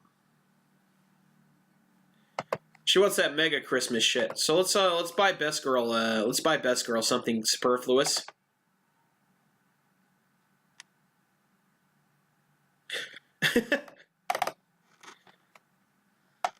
That succinctly sums up my thoughts of Christmas.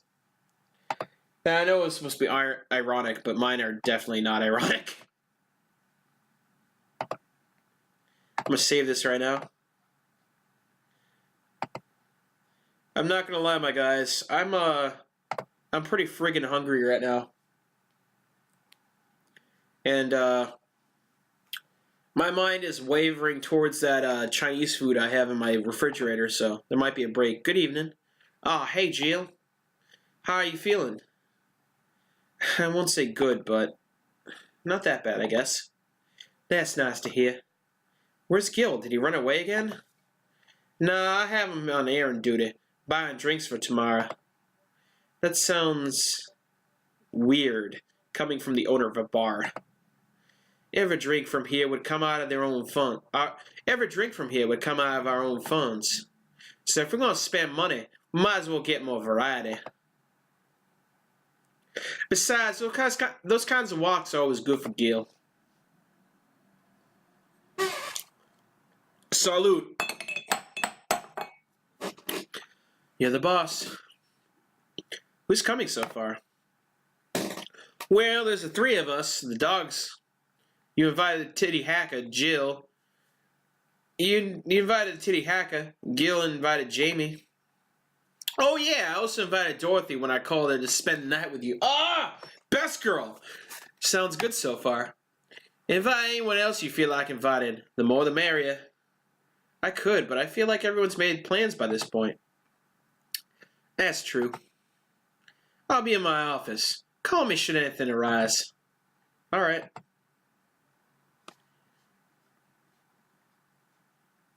Man, I love all these characters. It makes me want to mix drinks for a living. I know it's not as idyllic as this place would have you believe, but man, I also kind of want pizza right now. I'm not gonna lie. I'm not gonna double up on that. I just realized I had that, so here we go. Have some more wistful music in the background. Time to mix drinks and change lives. Wait here, I'll check inside. Welcome to Valhalla.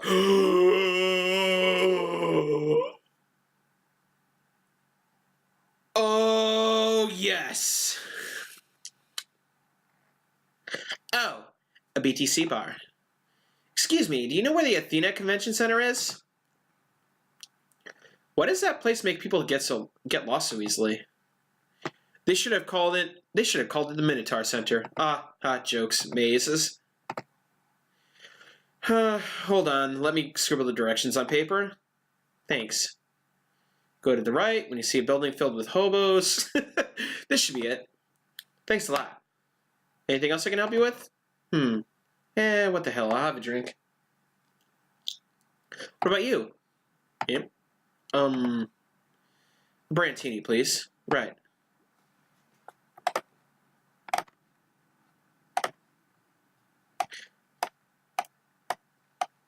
Three, 4, 5, 6. 3 powder delta. 1 carmatrine, all Asian mixed. There you go. Here you are. I haven't decided on a voice for her. Thanks. That's an interesting outfit in this cold season, miss. Well, I'm actually cosplaying, so call me Vella for the time being. And your Lilium friend is Essentia. I get it. You're cosplaying too? Sure, let's go with that. Have you heard of a game called Yick Bartender? That cool classic game that's been that has seen 3 remastered versions made by 6 different companies this year? Damn. Creative stagnation. That one. We're in a cosplay group dedicated to it, and we got lost along the way. I heard you talking to someone outside. Oh, yeah. A friend is cosplaying as Alex. I told him to wait outside. Shouldn't he enter? He'll be fine. Something amiss? There's a girl behind you. Short hair, black sailor uniform. Missing an arm. Wearing jeans under a skirt. Weird. No, don't spook the bartender. Spook? Anything else? I'll get a fluffy dream and be on my way. And you? I'm fine.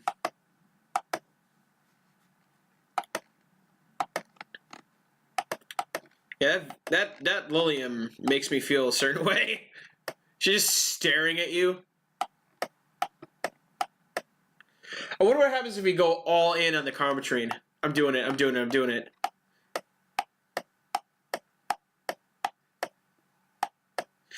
Make this super alcoholic.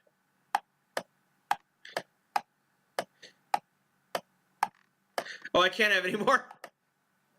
It won't let me put any more in. Alright, cool. Fluffy dream. Here. Yep, this is the thing. Damn, I got dizzy pretty fast. I better stop here. Now that I think about it, Just who are you? Essentia? Isn't she your friend? I guess. I don't know. Oh shit, we get dialogue trees based on how drunk they are? That's awesome. I just kind of met her in a convention and she's stuck with me ever since. She also seems off, like she's missing something or thinking too much. Interference. Slow synchronization. Well, I won't hold you any longer. We should go. Goodbye. Please, come again. Why the hell are you on the floor? Tased? By the vending machines? I wonder if he said something to piss off Dee Dee or Go-Go. Oh, that's a Kill Bill reference. Got it. More importantly, though, jeans under a skirt? Welcome to Valhalla. Oh, hey, Dorothy. Oh, yes! Oh, hi, honey. Are you okay? I just kind of wandered in here. I guess I'm a bit distracted. Can Lilium just wander? Can I get you something? Oh, a sugar rush. Yeah, that. Right. Aw. I'm here for you, babe. As the discerner of best girls, you are indeed first place in this game. And I would know, because I'm a certified weeaboo, and I know what constitutes a good waifu. I decided I'm going to make my drinks extra strong tonight.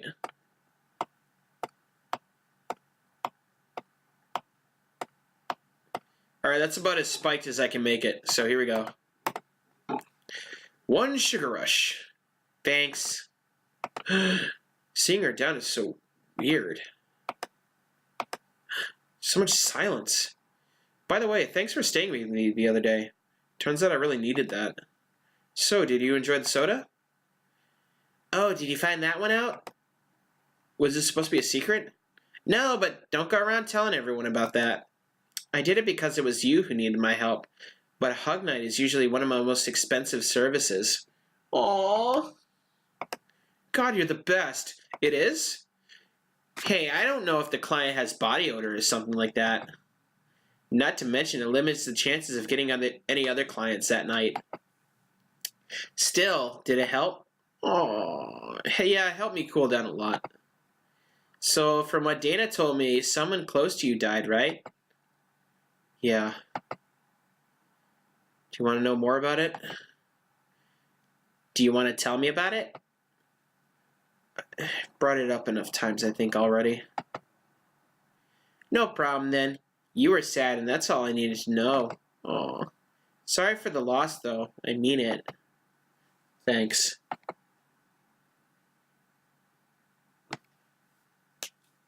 Oh, by the way, moments like this are where the drink they asked isn't the right one. Oh, interesting. So she asked for it, I gave her the right one, but this isn't what it's supposed to be. Interesting. This game is so subtle that I never know if I'm like doing it right unless I explicitly make the drink they wanted. You know what I mean? I like that a lot because it really makes the world more immersive. Like I can like be drawn into it without having that gamification type of thing. Although I've wondered for a while, do you, Lilium, really understand death? Sorta. Kinda. Our whole database is constantly being backed up in the collective source. Even if our bodies are destroyed, we can be deployed once again with our personalities and memories intact. So, our concept of mortality might be different. Well, there's a whole like Soma situation. Yeah, she likes the Piano Man, I believe. That's really interesting. That's really cool. So our concept of mortality might be different. We do have a fear of death, though. You do? We can't even begin to understand the idea of not being redeployed. While we have built-in warnings, the mere idea of that nothingness is paralyzing. There are a few who don't mind it, but we do fear death, and we don't want to wish it on anyone. In fact, that was the whole argument used for abolishing the whole 3 laws thing. You seem quite knowledgeable about robot history. Seeing what others have done to make sure I can live like I do helps me not take things for granted. Seriously, though, those laws were bullshit. Can't harm humans. This is the prime directive from RoboCop. Can't harm humans, can't disobey humans unless it's about hurting them. No, that's actually that's Asimov's. Those are Asimov's 3 rules of robotics. And you can protect yourself as long as it doesn't involve humans. Well, loosely based. There's a couple of other rules that they left out. I mean, sure. The first AIs were just helpers and tools. But how could those laws still apply to them after they achieved self-awareness? Who in their right mind would abide only by laws inscribed in some old book? If I remember correctly, those were the only distilled versions of the laws some writer imagined over 100 years ago. Yeah, it's Isaac Asimov. That's a cool reference. That's freaking awesome. I'm sorry, I'm geeking out. I'm a huge fan of Asimov, especially his Foundation series. And yes, it's so good. I love it when they have those references. That's so smart. Okay. They were a reduced version of all his ideas. However, many authors afterwards took to them like they were the very laws of physics or something. And like many other things, people distill and exaggerate what they need and use it to their favor. Wow, you're a nerd. Look who's talking. Let's change the subject a bit, though. Mood's getting gloomy. Your apartment is very comfy, you know? It is a tad small, though. Sorry about that. And your cat is so cute. What's his name again? Foray. Why Foray? I figured that if I ever got lost, at least I'd be able to yell, Foray! Oh, it's so stupid. Oh, 4! Oh, I see. Yeah, no, I got the reference. It happened once. You'd be surprised by how many golf players you run into. And every time you play with him, you could say it's foreplay. Yeah. He was also named after someone. Really? Who? A Lilium kid that wanted to transcend. Ooh, Transcendence. Ah. There's another good reference. That's a really great movie. You guys should watch that if you haven't watched it. Transcendence. Phenomenal. Great idea. Discussing about like the fringe of like human consciousness, like the whole like question of whether or not the human mind is able to be uploaded into a database and what that entails for mortality. Like, great shit. Like, in terms of AI, I would imagine it's part of a collective like thing because they're already like proceduralized. But for a human being who's a little bit more, well, organically minded, you know what I mean? Quite literally and figuratively, that has different implications for us.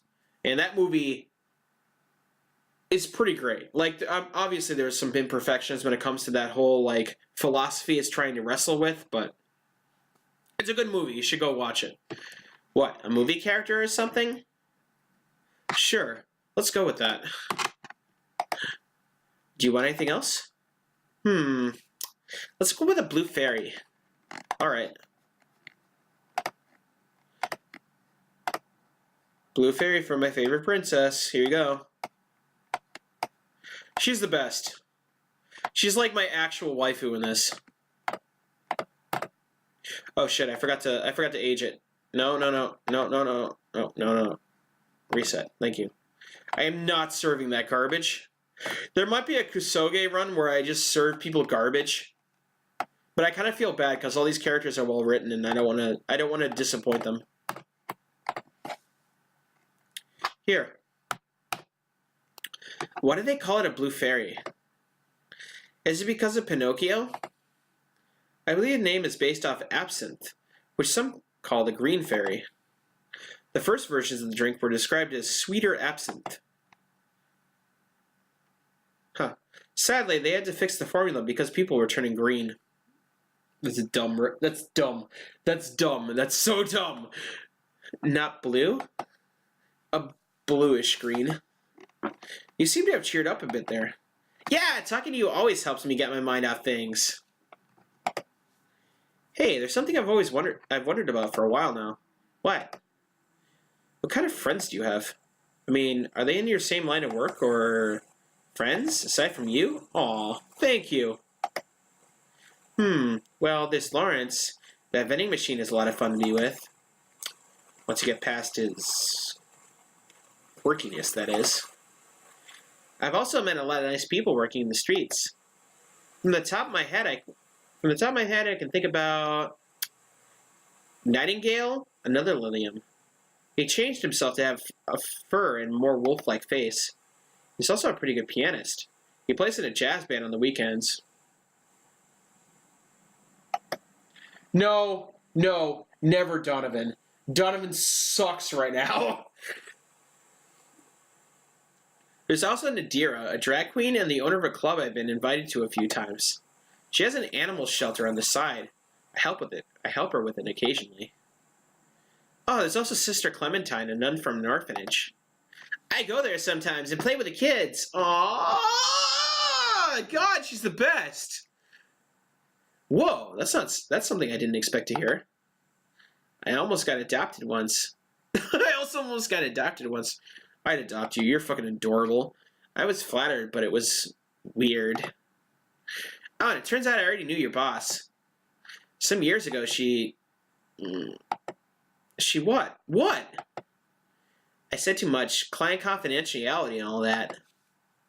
Oh. Yikes. That's interesting. I didn't know boss swung the other way. Well, enough tangents. Why were you gloomy in the first place? Gloomy? When you came in, I didn't know if gloomy was the right word, but you were pretty quiet at the very least. And knowing how you normally are, it was pretty weird. Oh, don't worry about that. Just had one too many goings-on in my mind.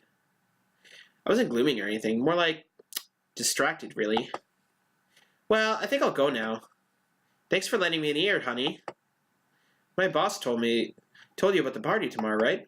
Yep. I wouldn't dare miss that. You can come to all my parties, Dorothy. You're the best girl. Okay, then. All right, then. See you tomorrow. Good luck. Thanks. And that's that. Boss, I'll be taking my break. All right.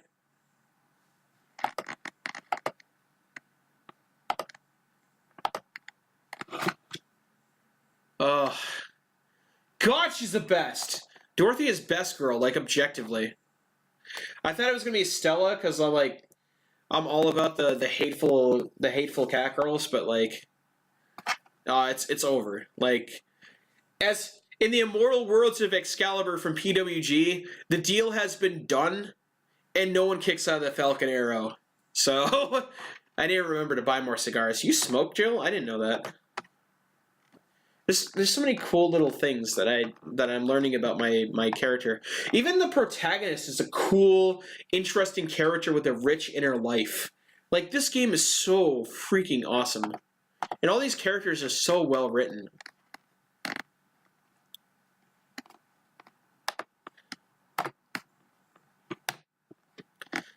Back! Did I miss something? Unless you count the worst pay-per-view main event I've seen all year? Not really, no. Perfect. Alright. Going out? I have a word with Go-Go outside. He was so hyped for that match, he must be devastated. Okay. Welcome to Valhalla. Oh, hi, Say. Good evening, Jill. How you doing? The nightmares have stopped, so I'm sleeping better.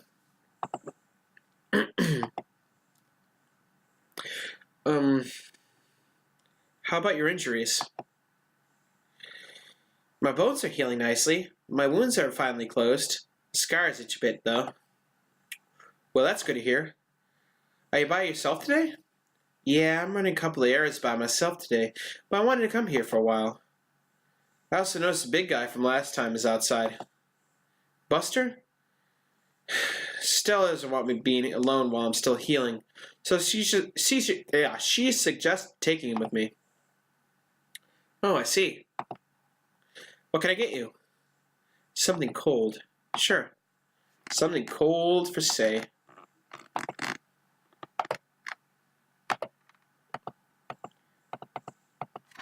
Sour, mainly sobering. So probably something with ice in it. I'm just wondering if mercury blast.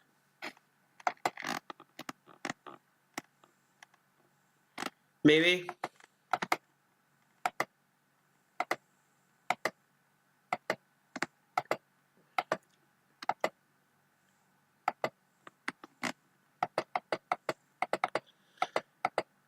I'm assuming anything that's on the rocks is good, so.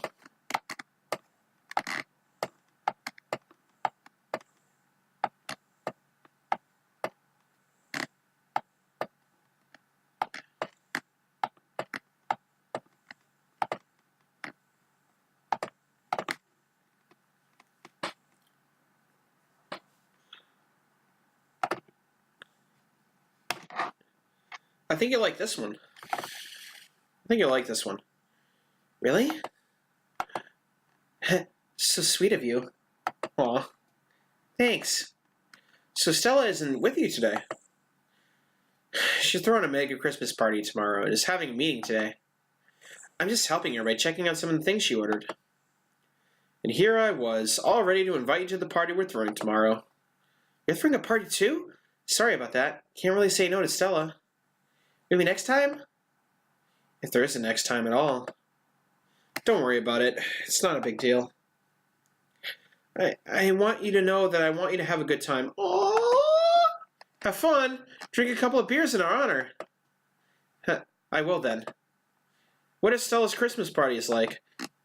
Oh, this is like warming the blackest cockles of my heart. Like you can't. Oh man, they're really big. There's lots of foods and drinks and music.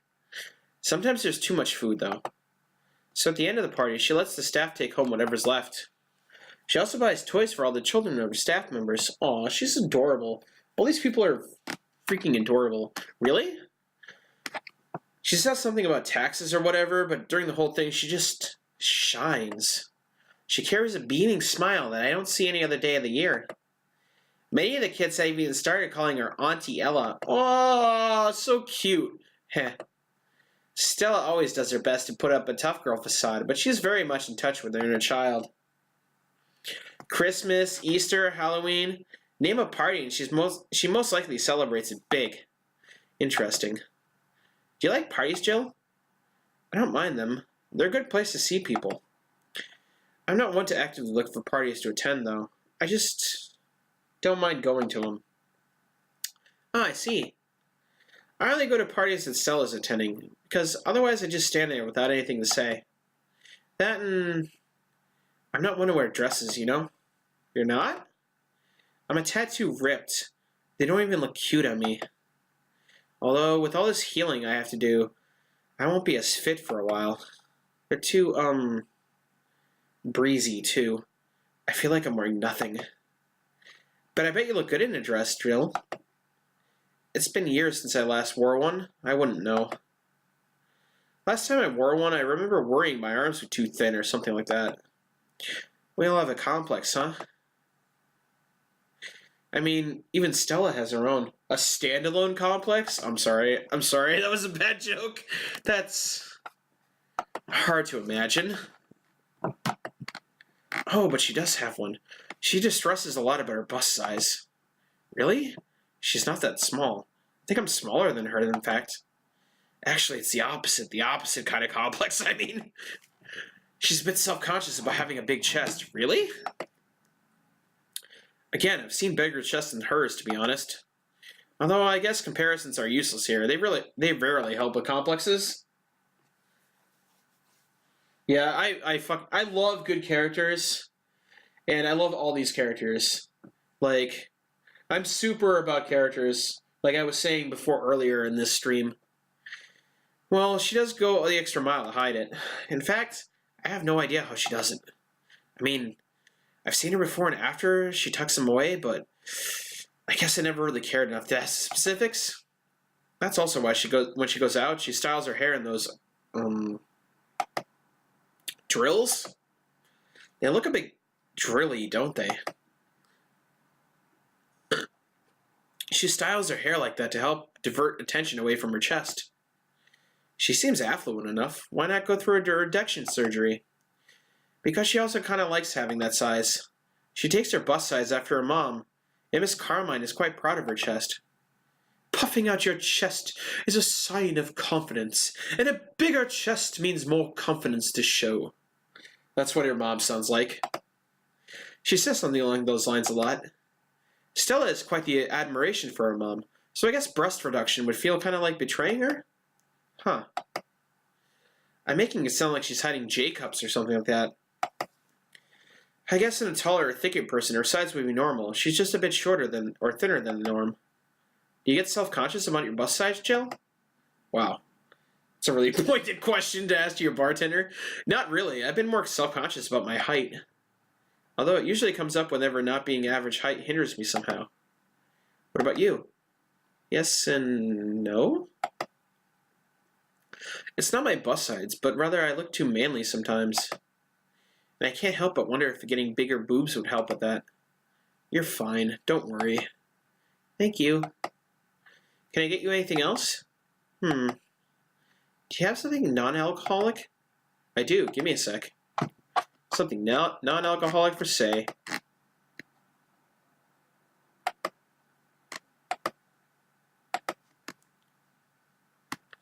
Get her a blue fairy. Stop.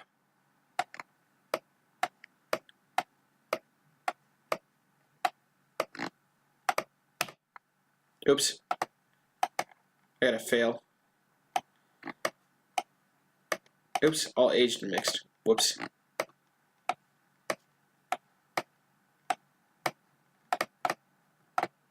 There you go. Here. Thanks. You're not one to drink that much alcohol, are you? Makes me feel sleepy, or at the very least makes my legs go numb.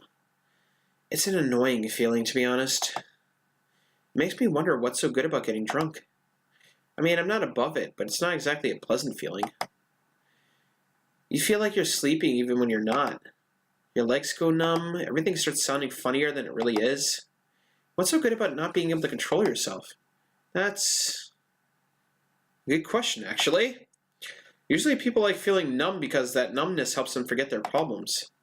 Even when we don't talk about alcohol, there's a portion of people that can't afford food, or who are suffering from some pain that only alleviates when drunk or high. It doesn't sound really logical on paper, but then again, humans are rarely, if ever, logical creatures. Despair and pain cloud your judgment and make you do stupid things sometimes. Man, this got dank real quick. Yeah, I've seen that firsthand.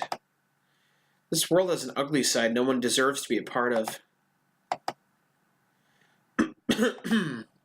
It's also a matter of addiction, you know? You start just liking the drink, but then you need more of it, and before you know it, you're hooked. Oh yeah, that too. So tell me, what kind of party are you guys throwing? Nothing fancy. It'll just be me, Boss, Gil, and a couple of regulars. They'll bring food. We'll chat for a while, and that's it.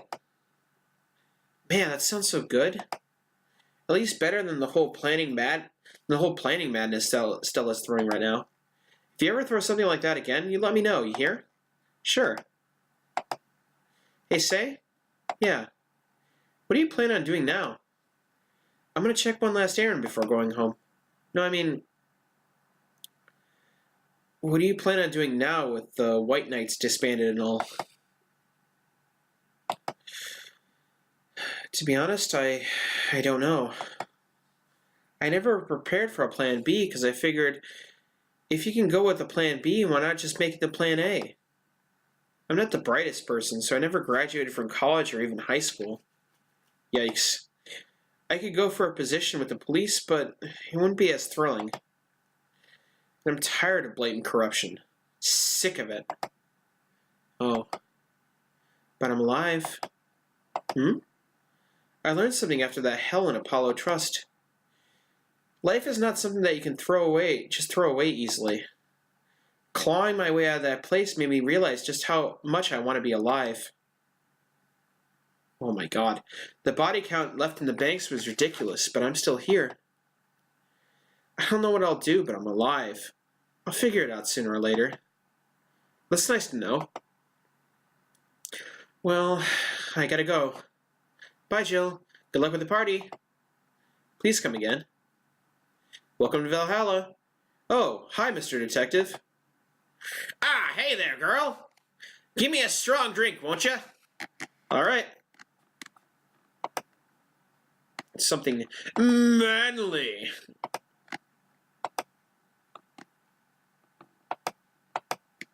All right.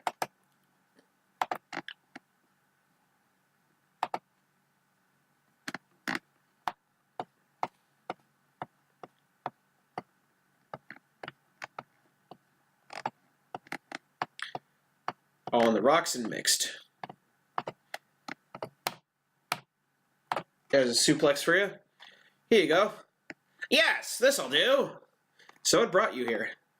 Nothing special. I was just working on a case and happened to be in the area. What kind of work? Tracking someone. Gun for hire. Oh, shit! What about the girl? Crimson something. I am tracking that girl. Didn't you just get out of that job? I did, but the guy offered a huge amount of money, and well, I just couldn't refuse again. Well, it's your life, not mine. I wonder though, there has to be more to that whole thing than just acting as middlemen to look for some murderer. Say, how safe is this place? We're protected by the BTC property laws. The walls are soundproof. And I really couldn't give less of a shit about selling info to anyone. Okay then, wait. Soundproof walls? Why? Did you see those vending machines outside? They're quite talkative, the bastards. It'd be annoying without those walls. Alright then. Have you heard of Lord Lance Lavender? Nope. He's some big name from Kanye-vania. His blood apparently has some weird reaction to Glitch City's nanomachines. Once in contact with the air, it does nothing. But if still fresh and touching someone's blood, the nanomachines will initiate a reaction. Essentially, they'll just eat through the other person's body until there's nothing left. Holy shit. That's some serious-ass blood. They're using him as a guinea pig to see what causes that reaction, and if it can be used to fight nanomachine rejection. Uh-huh. Well, turns out the Crimson Rose is his daughter. She left years ago to earn her living here, and he hasn't seen her ever since. He could be lying, you know? Doubt it. I did my research. She really is his daughter. Why didn't you figure that out earlier? I had no clue who was making the contract, and tracking all those messages to the source would have been too costly. Knowing who the sender was made things easier. I see. Dude, I had to hold it in, man. That's ridiculous. Can I get you anything else? What about a cobalt velvet? Okay.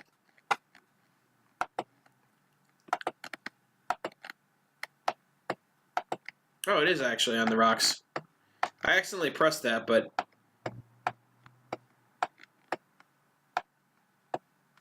2, 3, 4, and a 5 on the rocks and mix. There you go. Here you are. Oh, you actually did it. Yeah, I'm a bartender. I actually did my job. Amazing. Were you expecting me to mess up so you didn't have to pay? No. So what made you accept the contract anyway? Keeping in mind all the risks you told me last time. He told me he wanted to see her again one last time, or at the very least deliver a message. He could have been lying. Yes, people lie. You've made your point. Even then I feel like I couldn't say no. I mean, I know what it's like not being able to find your daughter. What it's like to be apart from her, not knowing what she's doing, or even if she's alright. You do? I have a daughter. She's about your age. When she was a teen, we had a big fight, and she ran away from home. At first, I just waited for her to show up. But then I started getting worried and went out to find her. I couldn't find any trace of her. Nobody had seen her. Soon I was worried if something might have happened to her. I guess that's how my tracking skills and list of contacts began to grow. I finally found her, taking cover in some dumpster, unconscious from starvation. So yeah, I just couldn't say no to his request of finding his daughter. Holy shit. But I don't expect you to understand. So how's the search going? I'm very close to finding her. That girl's pretty good at covering her tracks. Compared to the her from before the bank incident, though, she seems slower somehow. Either she's let her guard down or something else is happening. What will you do when you find her? I have this letter I'm supposed to deliver to her. I don't know what it says, and I don't want to find out. What if she tries to kill you? I might not look like it, but I can take care of myself, bartender. You don't stay so long in this business without picking up a couple of tricks. Yeah, I guess you're right. Okay, I better go back to work before our trail goes cold. Please come again. Are you done here? Yeah. Okay then. I want you here tomorrow at 8 p.m. No working beforehand. The bar will close tomorrow. Come dressed in the absolute best. We're having a party after all. Alright. Where's Gil, by the way? He stored all of our things in his home because that's how close it was to the stores. So I told him to go home already and bring the stuff in tomorrow. I see. Well, see you tomorrow, boss. Hold on, wait a bit and I'll go with you. Oh, sure. Thanks. Aw. These people are adorable. Has the Mega Santa the same Christmas from the Redmonts? Alright, guys. I'm going to call it a night for now. This was... I didn't expect it to get so dank so quickly. But man, we touched on feels, we learned about relationships, we talked about the fleeting existence that is our mortality. Whoo, we got a lot of heavy topics under it, and I don't have enough Bailey's cream to go around, so. Alright guys. I'm gonna call it a night. Thank you all as usual for tuning in. And I'm gonna go eat a lot of Chinese food because I'm super hungry. So take it easy. We will see you next time. I'm thinking about doing this on Tuesday, actually. I believe Thirsty Tuesdays might be a thing. So, let me tease the matter over, sift it around in my mental cobbler, so to speak, and I'll get back to you. All right, peace, guys.